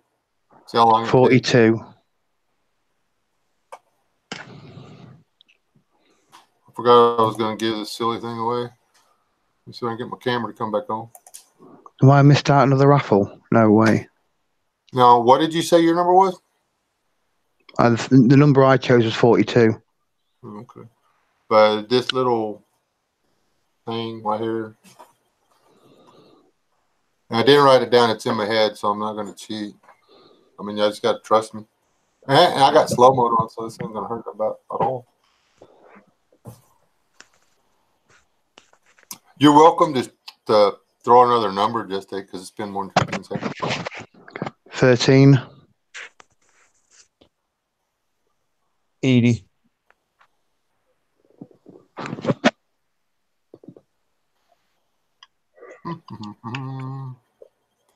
That's too much. Oh, Sid's dad. Congratulations. Awesome. 55. Congrats, Sids. Well done, mate.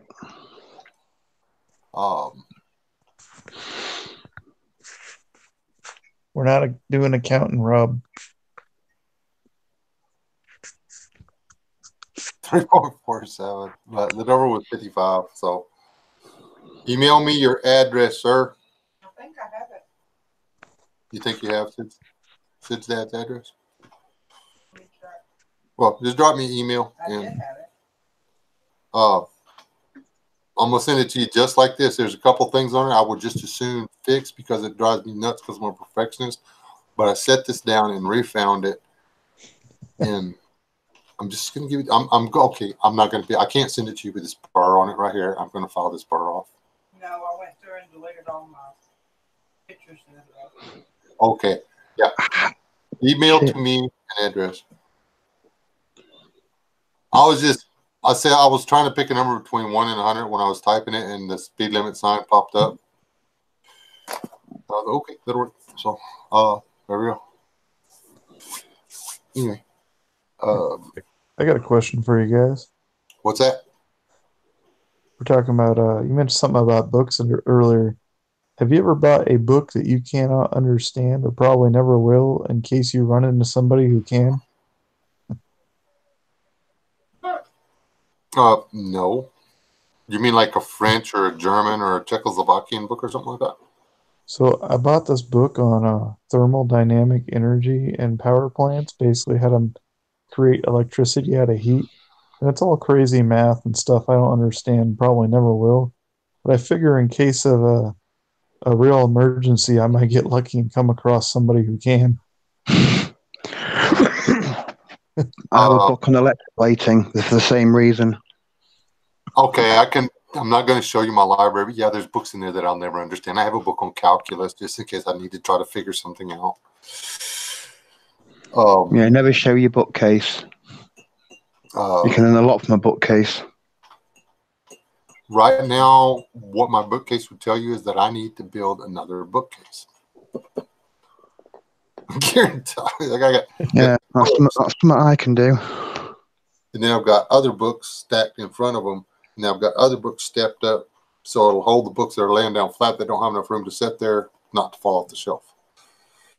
Yeah, I got books in piles on the floor because I need another bookcase. Oh, it's no good.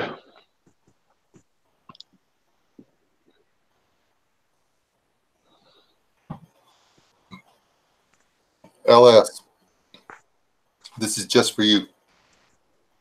There. That's y'all's trophy. Here's y'all's, what do you call it? Participation trophy. Hey. And she should get the Admin Trophy of the Year award. Funny you said that, Chipper. I actually found my coloring book during the last power outage.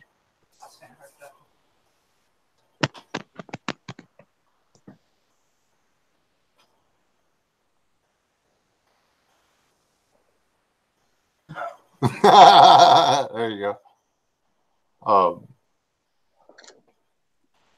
I've wondered how many of my subscribers are actually people that know me.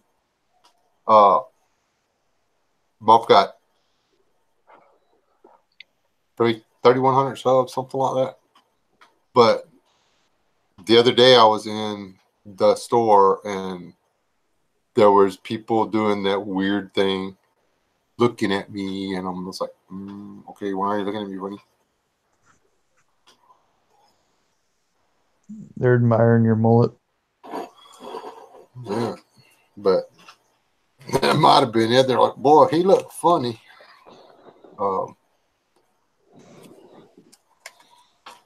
Yes, you do, Sasquatch.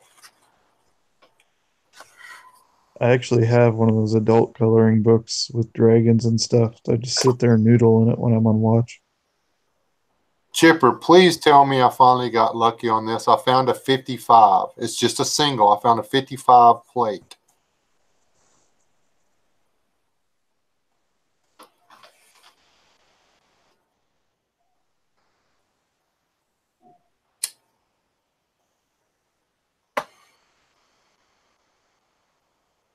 Need they seen your face on a wanted poster?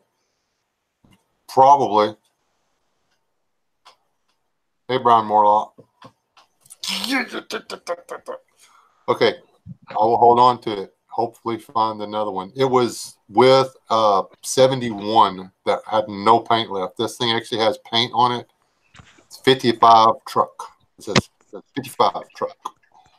Or 55 truck. And then some letters, which I don't know what are.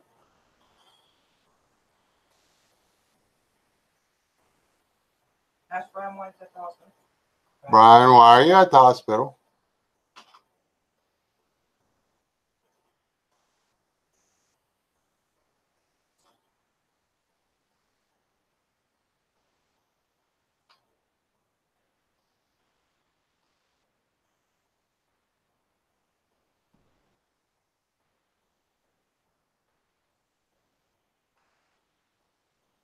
Oh, well.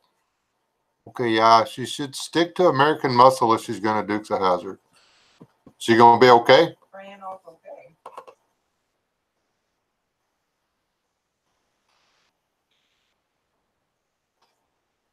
What's the girl's name? Just the first name, just a given. That's all I need. Well, you don't even have to have a name. Brian's daughter.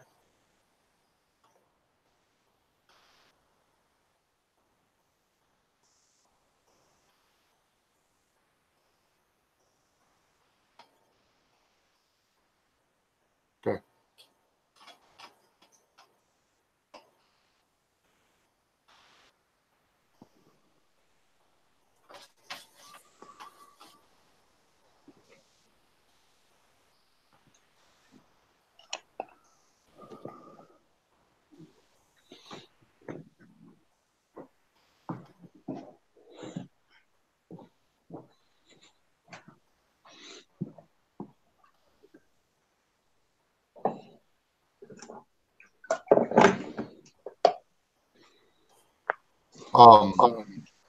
Brian, I'll continue to pray, but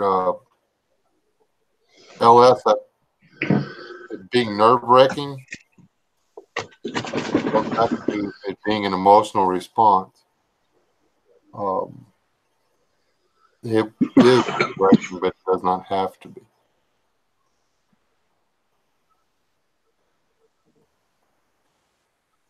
Was there anybody else involved, or was it just her? Was there anybody else in the vehicle? Anybody else hurt? Rob's out. All right, Rob. See you later. I'm probably gonna get off here pretty quick too, so don't be like crying whenever you're not here, or I'm not here when you get back. In NWA. Hey, NWA Pepper, Northwest Arkansas Pepper.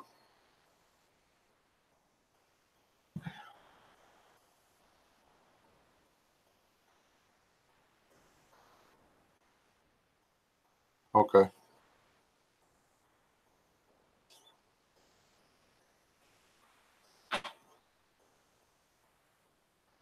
Yeah, he's okay right now. All right, Sasquatch. Have a good night. Be blessed. Nice ask. Cup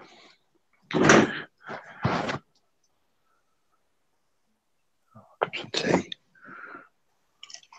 I really do believe in Bigfoot.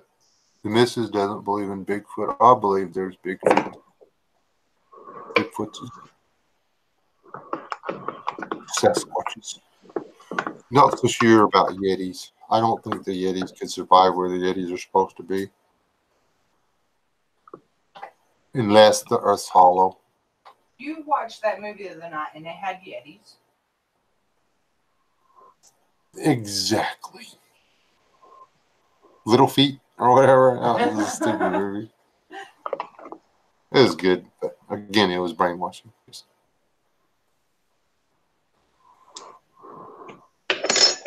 Bigfoot would make a nice pack animal, except for the part where they rip your face off and eat you. Which now everybody's trying to say that they're actually meat eaters and they catch and eat people, and that's why there's so many missing people in the parks and stuff like that.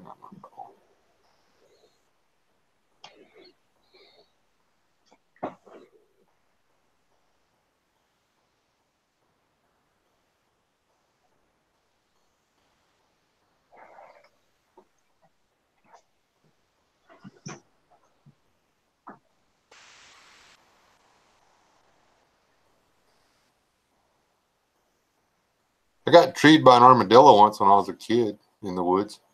I didn't know what it was. It was making an awful lot of noise and rooting around, making snorting noises, so I climbed a tree. Felt bad afterwards, but hey, it didn't get me.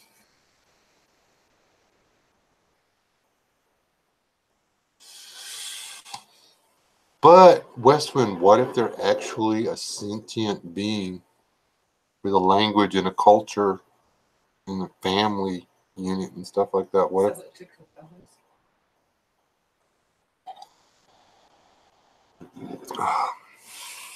I love the part where everybody thinks the government's hiding the fact that there's really Sasquatches now. To me, that's just funny.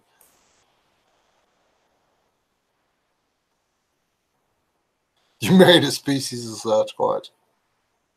Me too. Did you? I divorced her. Or she divorced me or something.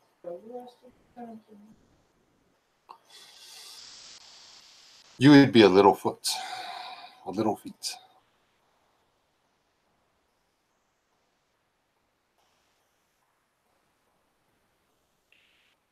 I can only imagine what Cabela's would pay for it.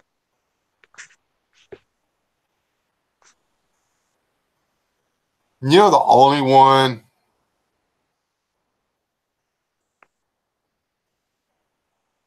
that you could sell above board would be the first one. Because the second you kill one, there would be federal law against ever killing another one. There'd be hippies out there looking for Sasquatch poop to try to shut everything down. Mm-hmm. Well, the killing of one would prove its existence. Exactly.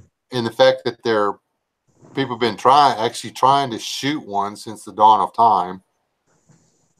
Well, except for if you go back to the Indian culture, again, people hate me if you want to, but I believe in Bigfoot.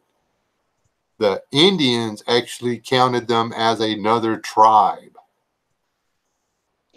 They didn't, they avoided pissing them off and they tried to stay out of their way because there was no fighting them. A lot of the tribes have legends of them out here in the Northwest.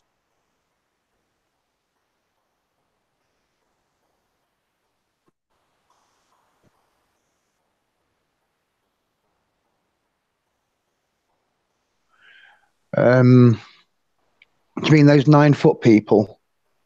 I've heard legends about 12, 14. 9-foot people, yeah, and they found 9-foot skeletons somewhere in America, apparently.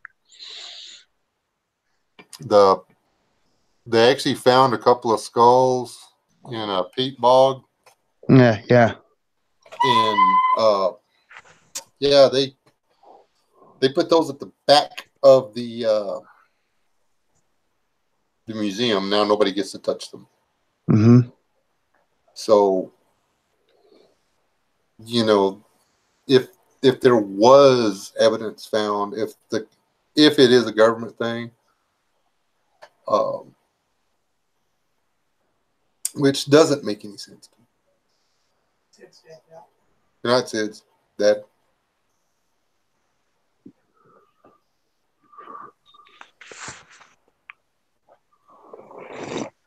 The Smithsonian has a history doing that with Viking artifacts and Clovis people artifacts and anything that disproves popular history theory.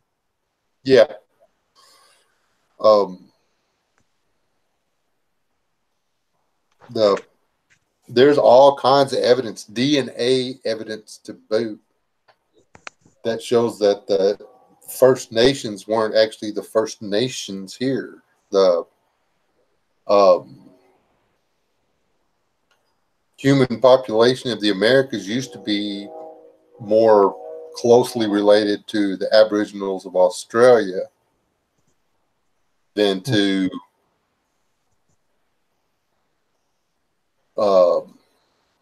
the First Nations. That was buried. If you look up the Folsom people were supposedly here before the Clovis people and before the other tribes, and they found arrowheads and spear points that don't match.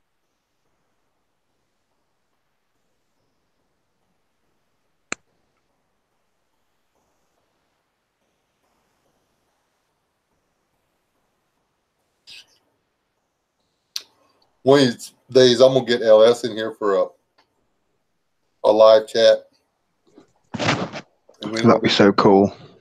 we're gonna do some serious tinfoil hat stuff with that girl. He's a professional tinfoil hatter. I guarantee you that. We got to tackle the Mars Germans one night. That was I was laughing my butt off reading about that stuff. Oh, the moon Nazis or whatever. Yeah. Or that Hitler is still alive, but he's actually inside the planet. That the advanced civilization that lives inside the hollow earth was actually on the Nazi side. And okay, they got spacecraft, they got zero G, they got all this stuff, but the guy they were backing lost. The Swabian base in the Antarctica. Yeah.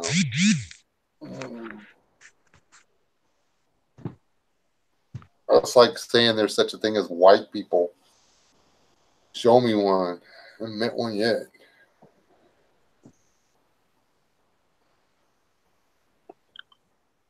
I mean, I thought white was supposed to be a color or a race, not a what do you call it? A social thing or whatever. All white people's the same. If you watch any recent movies the last couple of years, white people are all bad. They are. White people are pretty bad. Oh, wait. I'm a white people, supposedly. I don't know why they call us white. Me, I'm not white. You're not white. I'm darker than the Hispanics at my work. Yeah.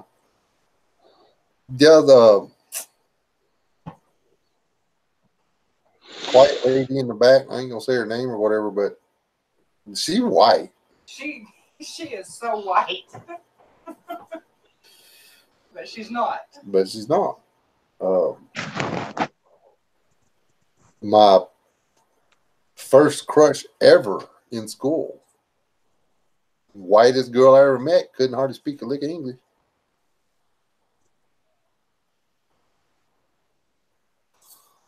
She'd stop the clock, though. Never met a sweeter person since, except for my wife, current wife. That was very scary. I was almost too slow on that. Walking a fine line. Good save.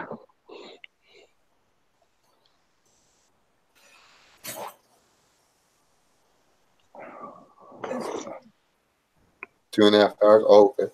I love the Goonies. It's a good show.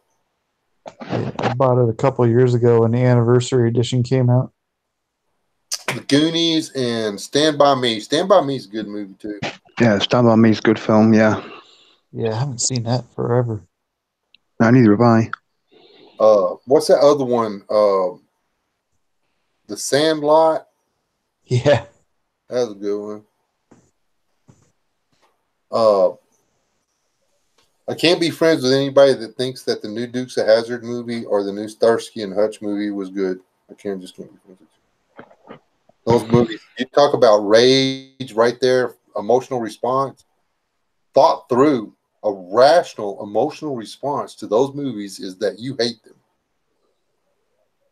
They're front to everything that I held sacred as a young man. Mm-hmm. I just did. What's up, HDP? Hey, Hot Desert. Yeah, y'all want to see LS come out with the tinfoil hat, the real, like, how she really feels about tinfoil hat stuff? Y'all go watch her in HCP's chat. She's like, it's still, they did it. Seriously, LS, you need to get set up so you can join one day. That would be so cool. I don't know why HDP gets all the BS crazy tinfoil hat people in his chats. He gets some You got crazy some ones. good ones over there, though. I love them. I click on it and I sit here and I read the chat, and then every once in a while I'll say something. But most of them just like, okay, then. Some of them are pretty level headed, but some of them not so much.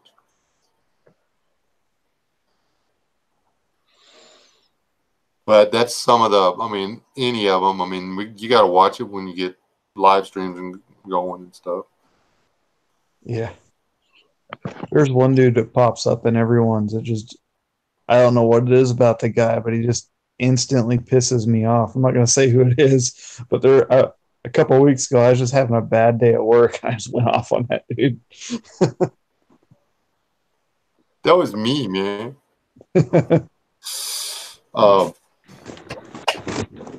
No,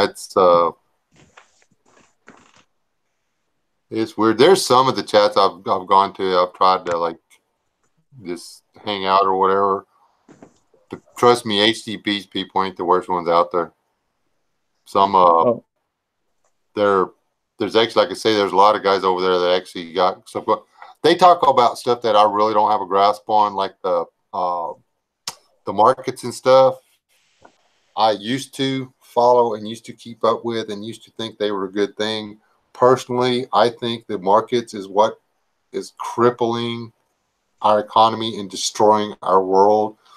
I don't think they're a marker of what's happening. I think they're the cause of 90% of what's going on.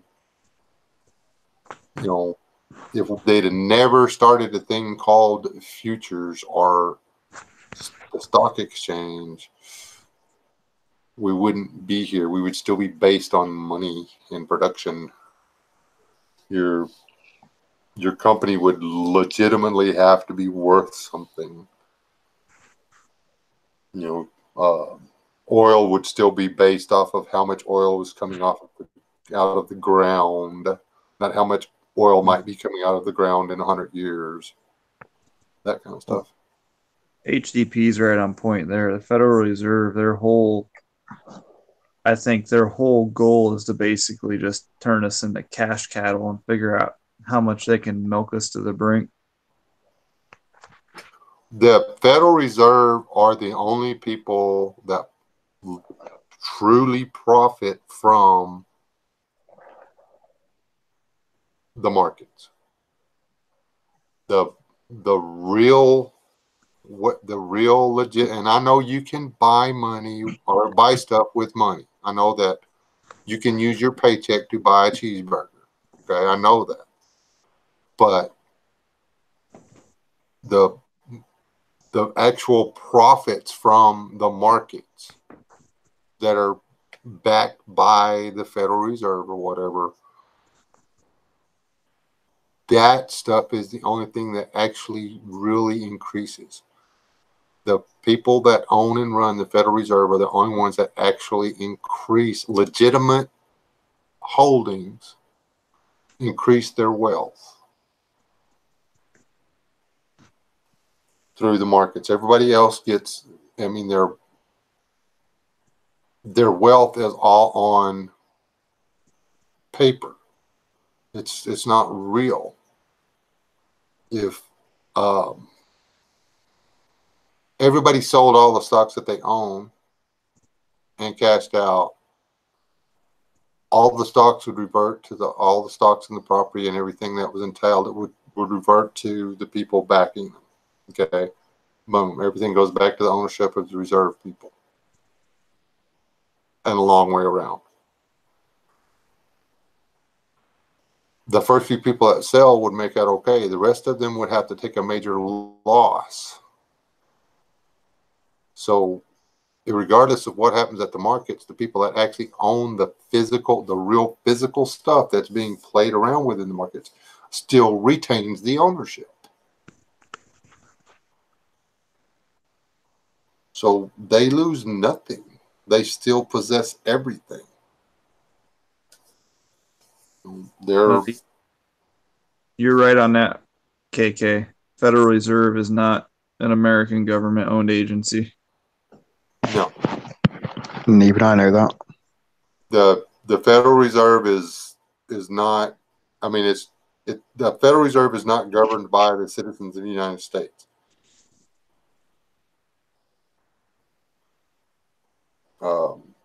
Our government can't even tell the Federal Reserve what to do. It's not even technically a bureaucracy.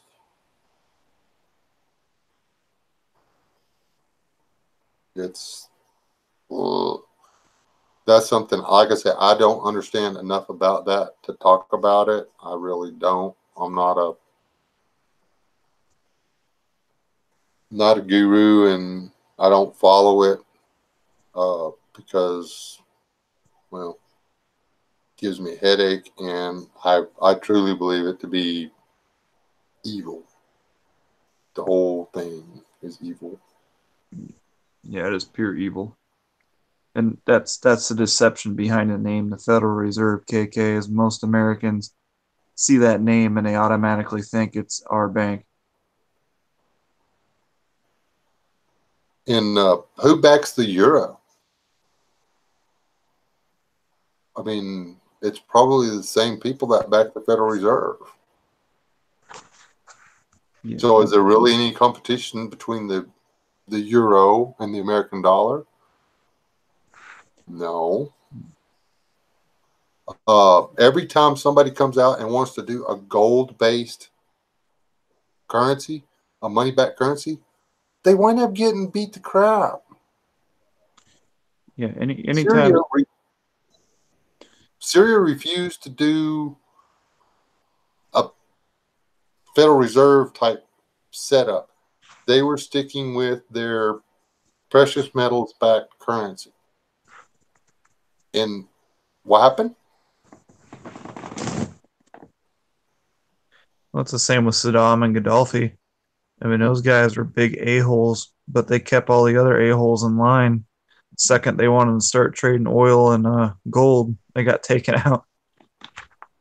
Uh-huh. And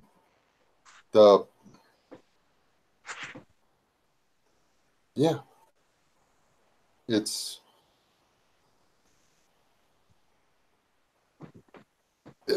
is something, man, I don't. Well, it is Tinfoil Hat Friday. It is Tinfoil Hat Friday. But all snookers put aside, I mean, you can blame it on the government, the this, the that, whatever you want to blame it on. The people that want this to happen, and when it gets to where the growth no longer benefits them, it will be a very similar situation to the First and Second World Wars. A lot of people are the Civil War. I truly believe the Revolutionary War.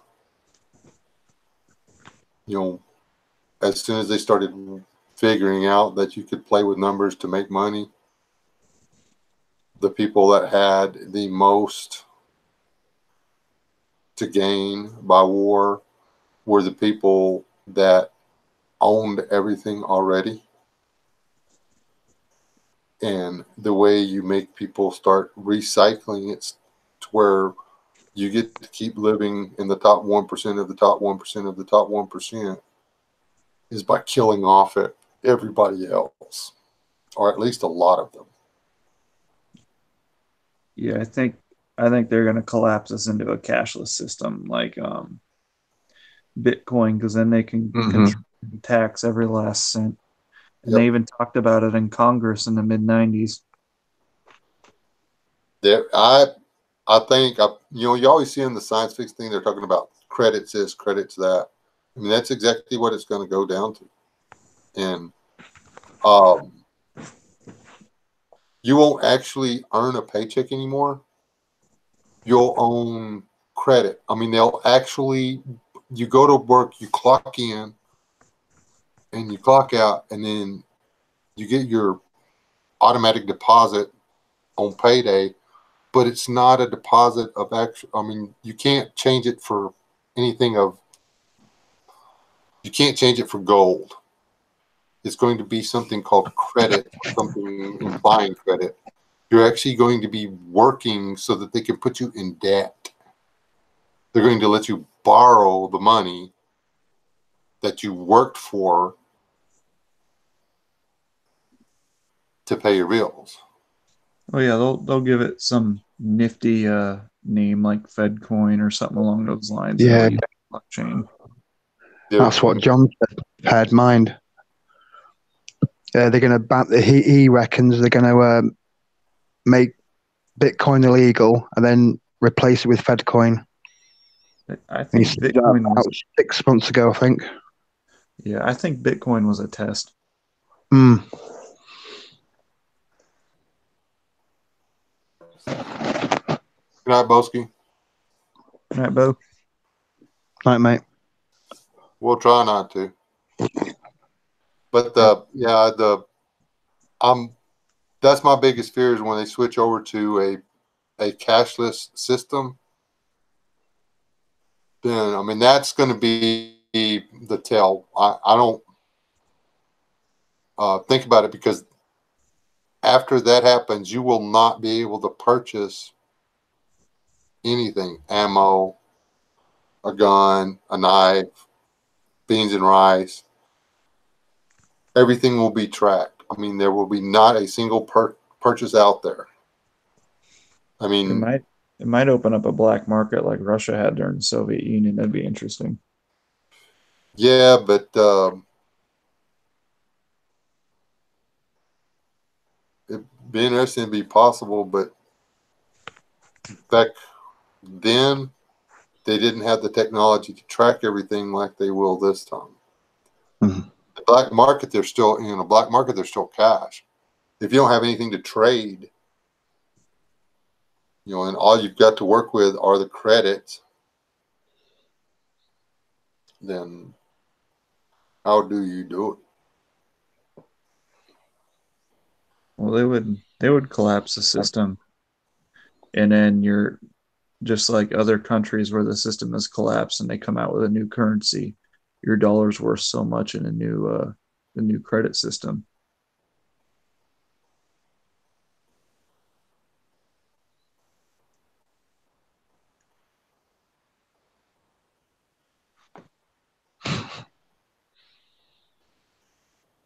Well, when they came out with bank cards, debit cards, whatever, at first I was like, oh, this is cool. I don't have to write checks anymore. Now, wait a minute. And then now everybody runs bank cards.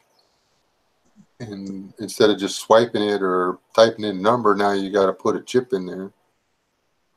So everything, all the data, I mean, that's a lot of data to put on that little bitty tiny chip. And I mean, what is the next phase going to be? Well, I think it's all about incrementalism for the last 20 years. Video games, Amazon, all these online things, they've all had like video games, for example. You get the kids hooked. They use money to buy coins to buy stuff in their game that even though they already paid for the game, they're buying for all the stuff you would normally find in the game with these online coins. Same with Amazon. You get coins in their games and everyone else for the last 20 years. Well, now these kids are grown up and adults, and now you have Bitcoin. It's really easy for them to buy into that. Yeah, exactly. I mean, that goes back to what this whole thing started about. Let's see, what was my what did I start the thing off? What was the question? Are they using emotional response to program us to do what they want us to do? Probably. Instead of a stick and a bell and a bowl of food for the dog, it's still there. It's conditioned response training. There's your tinfoil hat Friday. I believe we are being trained to fail. Oh yeah, you ever seen the Black Pilled YouTube channel? No, I don't think so. Look up Black Pilled. That guy's on point. I think his name is Devin Stack. But he talks a lot about the incrementalism and emotional training through movies and media, and he is completely on point. Whenever after this is like processed or whatever, whenever I shut it down, could you put a link to his channel in the comments? Yeah. That way I can find it pretty easy because I never have any luck with it. I don't know how people search stuff and get anything off the internet. I don't ever. I did get a hold of the internet people and they did some stuff. I don't know if y'all noticed that my stream is better tonight. So Ooh, that's something I want to talk about too, with everything going on in New York. The EMP stuff. y'all talk about what's going on in New York for a minute. I'm gonna step away. But I don't. Everybody keeps talking about what's going on in New York. I don't know what y'all are talking about, to be honest. Yeah, I've had very little of it on the news over here. So there was this power station. It was a substation taken out, and they said it was a fire. And when you have an electrical fire, generally like the lines will spark blue. Then you'll have your flame out and your actual fire. Well, this thing was so bright, it was concentrated in one single spot and burned for a while, and it lit up the entire skyline bright blue for I think a couple minutes, and it was like at least 20 miles around the city. It was like blue daylight. And simultaneously at the same time, different cities across the country, 911 and ATMs went down. And some whole states, like Washington, the whole state, ATMs and 911 went down. And they said it was a transformer fire or something stupid.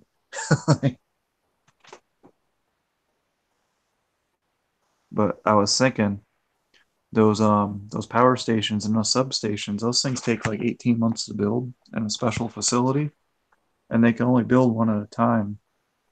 And with all this talk of Space Force and electro weapons and everything else going on, if we really do have an EMP or grid down situation, and it only goes out for 6 months, like the government was saying, and it comes back on in 6 months, that's someone flipping the switch. If our system was actually damaged, it would take years to rebuild all those substations.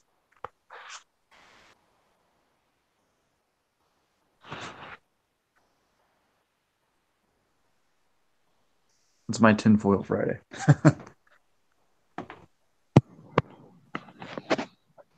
Is it true that some of the parts of those substations are actually built in another country? Yeah, like the whole thing, I think, is built Right. overseas and shipped Yeah, over. that's even more time, isn't it? Yeah, and it takes them Build like it, 18 ship months it, fit it. 18 months, right? just for one of them. They're only set up to build one at a time, from what I've read. So just one factory making one at a time then? Yeah, it's like a specialty facility. Right. And So if we go out, they say there's an attack on the power grid and we lose power for 6 months, like they put out recently, have 6 months of supplies, and then power comes back on. That's just them flipping the switch. Yes, we've conveniently just got the right parts here. Look, lovely. That's handy. Yeah. Yeah, because those substations, someone a few years ago in California shot one up and put it out. So I mean, they're pretty vulnerable. I mean, someone with a large caliber rifle could shoot one up and mess it up too.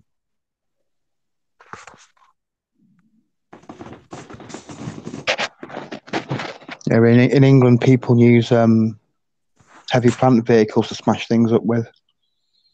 Yeah, just fill it full of concrete and floor it. Yeah. So that was one of the big transformers that supposedly blew, or supposedly. Yeah, it was a big substation, and I talked to a guy who I know who used to be military that works was a power plant guy in the military. And from what he was telling me is those things don't generate their own power. They basically ramp power up and down to transfer it to other places. And they have built-in breakers. If they have surges or any issues, the breakers pop immediately. So the whole story of it just having like a fire or something and just all the blue light and it burning was just not right. Yeah, there would have to be a lot of safeties fail for something like that to go. But it was really weird because the entire sky lit up blue like daylight for at least a couple minutes, and you could see it for at least 20 miles around New York City. It wasn't just like an arcing line arcing a little bit of blue or something.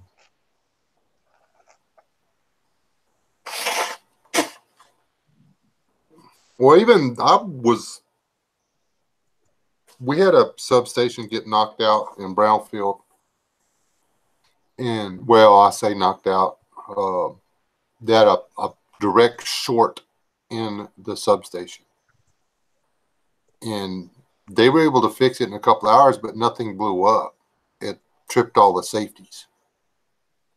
And they had to remove the direct short, which happened to be a cat, and reset the breakers basically and flicked it on.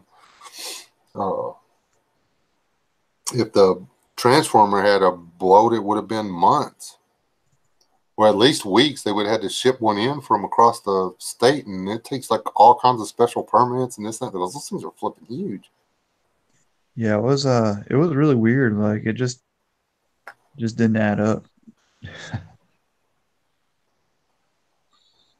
Yeah, you gotta see the video of that. Type in transformer substation New York City. It's pretty interesting. Well, it's like that a few years back when that fertilizer plant blew up in West Texas, the town of West. Sorry, it doesn't work that way. The secondary explosion, it doesn't work that way.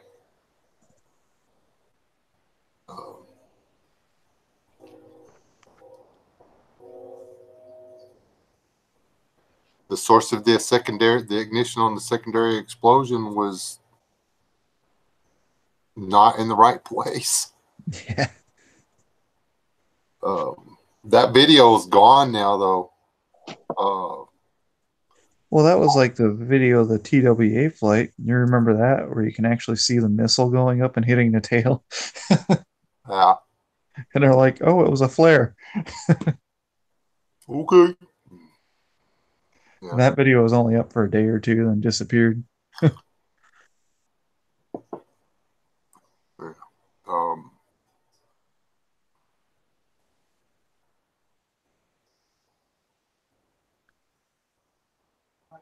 Yeah, that you gotta look up that New York thing. It was pretty wild. I saw the videos on it, but I didn't, like I said, I've been doing a bunch of stuff. I haven't been spending a lot of time on YouTube. I didn't realize that, I just saw a little short one about when it first happened and stuff. And, the local news said it was a transformer went off, and then I didn't pay any more attention.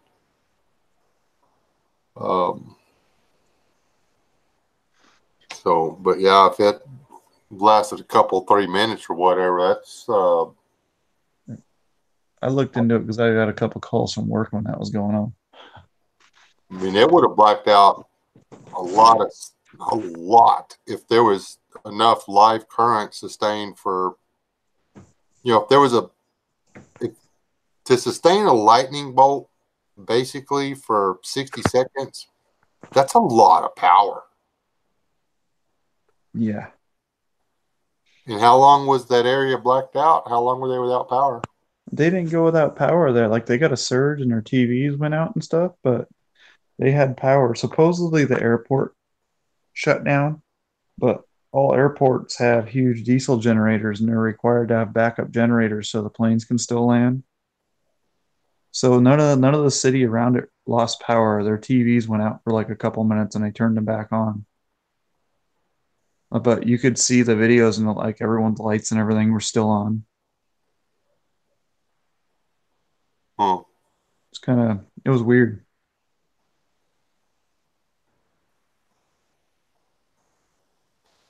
Then there's like all these people that are like, oh, it's a hologram. It's a fake alien invasion. I guess some crazy stuff. I wonder what was going on the other side of the planet, because everybody was looking that direction. Yeah, it's kind of what I was wondering too. But I looked into it because I got a few phone calls from work. People started calling me, and I was like, oh, I should probably look this up. I'm like, yeah, if a substation drops, somebody's going to be without power until they get that substation built back up. And if it arcs for 60 seconds, it burns some stuff up. Can't believe everything you watch on the Flash, people. It just doesn't work that way.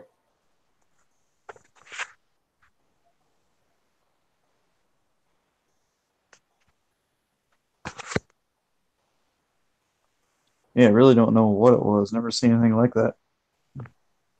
I've seen some Transformers go, but it happens real quick. It's a little messy. Well, actually, it's a lot messy, but there's an arc, and then it's over with. Yeah, I've seen that before too, but nothing like this.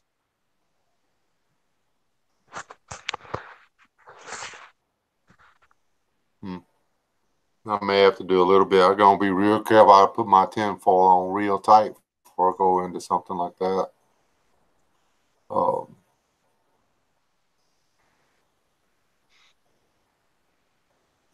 Yeah, don't know what it was, but man, it was pretty wild. Well,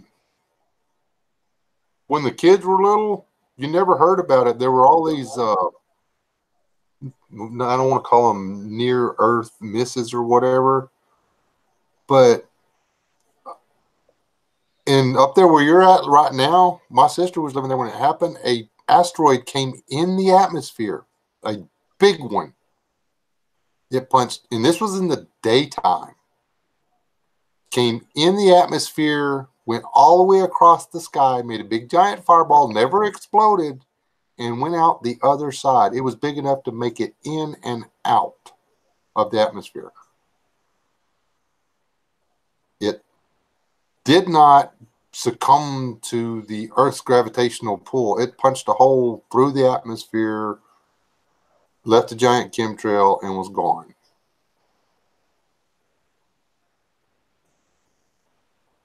I can't find the video.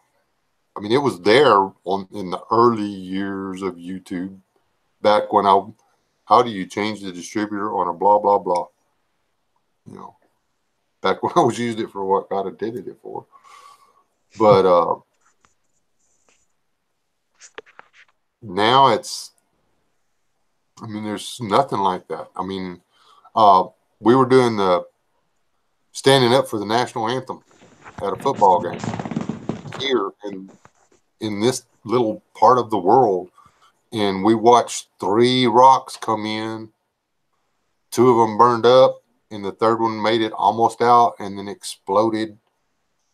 And it was like fireworks on Friday night.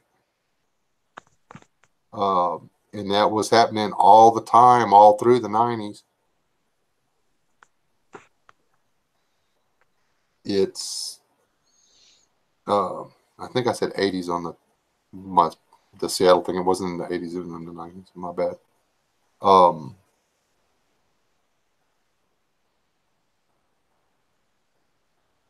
It's just weird that there's a lot of stuff that happens now, and more of it's getting caught. They're just coming up with more and more elaborate. That's not really what happened. And there's been a lot of bright flashes in the sky, a lot of fireballs, a lot of bright. There's just been too many of them. Weather balloons. Just they usually say. Yeah, weather balloons. They still, all those towns that are hearing those noises or whatever, they still can't tell you what those are. That's what LS just got through saying. She's hearing boom. Well, a little bit of. We were talking about me walking up the street. But the people were recording them and putting it on YouTube for a while, and I mean, it was like music almost. It was like something straight out of Close Encounters of the Third Kind or whatever. I mean, it was bass ones, high pitched ones, booms, rattles. You know, the ground didn't shake, but you could feel the sound kind of stuff. What was that? A guy put a video up on an earthquake that was happening somewhere, and you could watch the sidewalk go liquid and stop being liquid. Have y'all seen that video? Well, they were saying that that's what happened over in where they just had the tidal waves and the earthquakes and stuff, that the ground turned liquid and swallowed up people. Yeah. I mean, he's filming it on his phone, and the sidewalk is literally going liquid, changing shape, going back to the original shape. He did it like 3 or 4 times. It never made a crack. The crack was on either side of the sidewalk, but the sidewalk was just like plastic, just moving. That's not normal.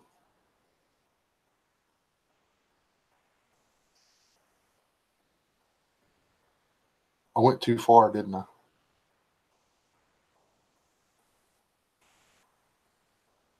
Everybody's muted. They're like, okay, he went too far. But seriously,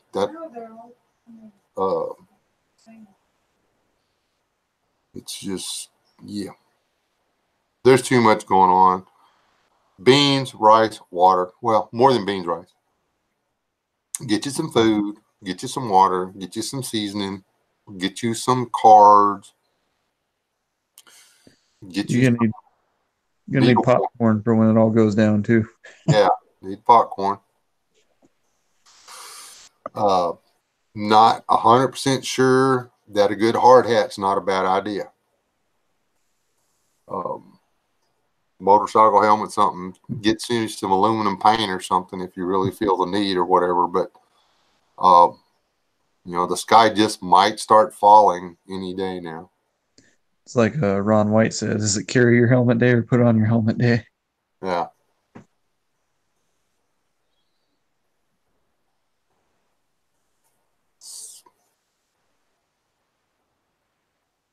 Oh, whoops, I accidentally hid that. I'm sorry. Sorry, Robert. Can you see that now?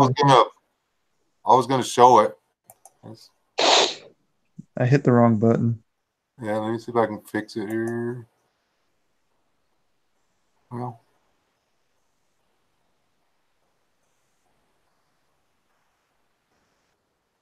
I don't know how to fix it. My bad. I'm trying to fix it too. I bet they're not gonna let me fix it. I don't know. Oops. Sorry, it was an accident. Yeah, Robert just said he was gonna. In case y'all were, he didn't do anything wrong. He just said he was gonna check out that black pill guy, and it popped up, and there's a place you can click to do it, and we hit the wrong button. We were gonna let it show the deal. Apparently, black is a bad word.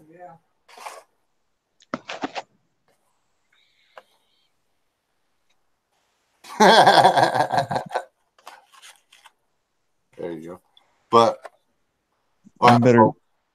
I'm better at kicking people. yeah.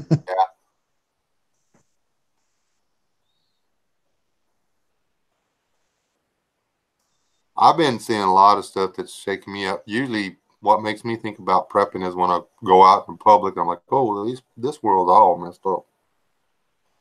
But seriously, y'all give put a little effort into researching this whole changing the way you think stuff, and be careful. There's guys out there that are trying to get you to go the other way, and they sound like they're saying the same thing that we're talking about on the emotional response stuff. They're not. You're trying to get control of your emotional response.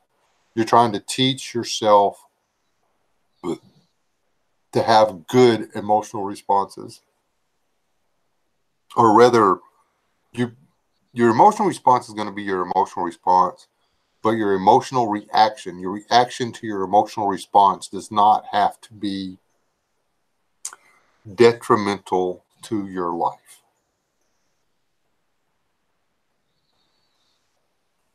It's as simple as that.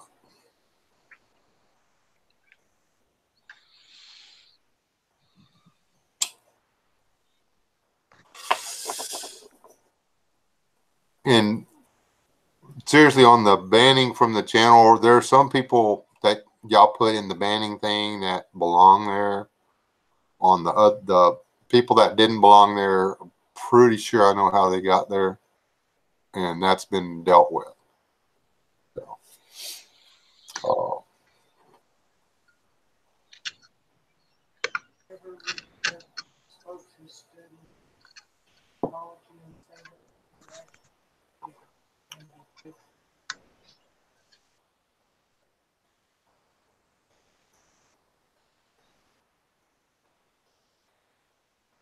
okay, I ain't gonna try to say that big fancy word, LS, but if you study the Revelations, you see that it gets really bad, then all of a sudden it gets really good. But the people that are thinking it's good are not the people that are following Yah. Okay. It's the people that think it's getting better are the people that have signed on to the other side, whether they know it or not. It will look like it's turning around before it all comes crashing down. Yes. But we're not to the point where it's going to turn around and start looking better yet. There hasn't been enough people die.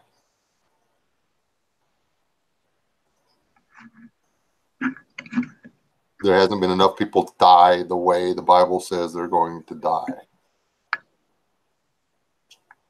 And that's sad.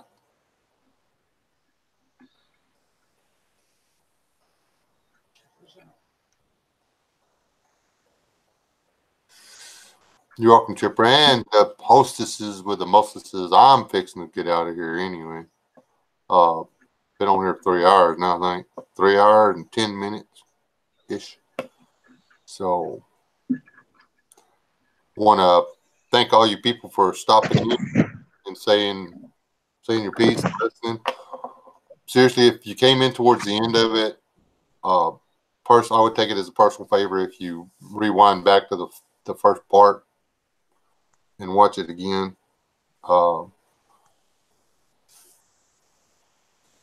And try and apply some of it to your life. There will be, I'm going to try to do some videos on this and post them on my channel where it'll be easier to watch. You don't have to deal with all this long-windedness to get the good part. So anyway, God bless y'all. Y'all stay alive, don't die. Y'all want to tell them bye, guys? See you later, guys. Take care. Have a good night, everyone. Thanks for listening to us ramble. Yep. Mm-hmm. And I want to thank you guys for coming in and chatting it up with me and stuff. It was super cool. Anyway, y'all go over there and y'all sub these guys. or at least watch your videos, or throw them a thumbs up, something like that. God bless y'all. Y'all stay alive. Don't lie.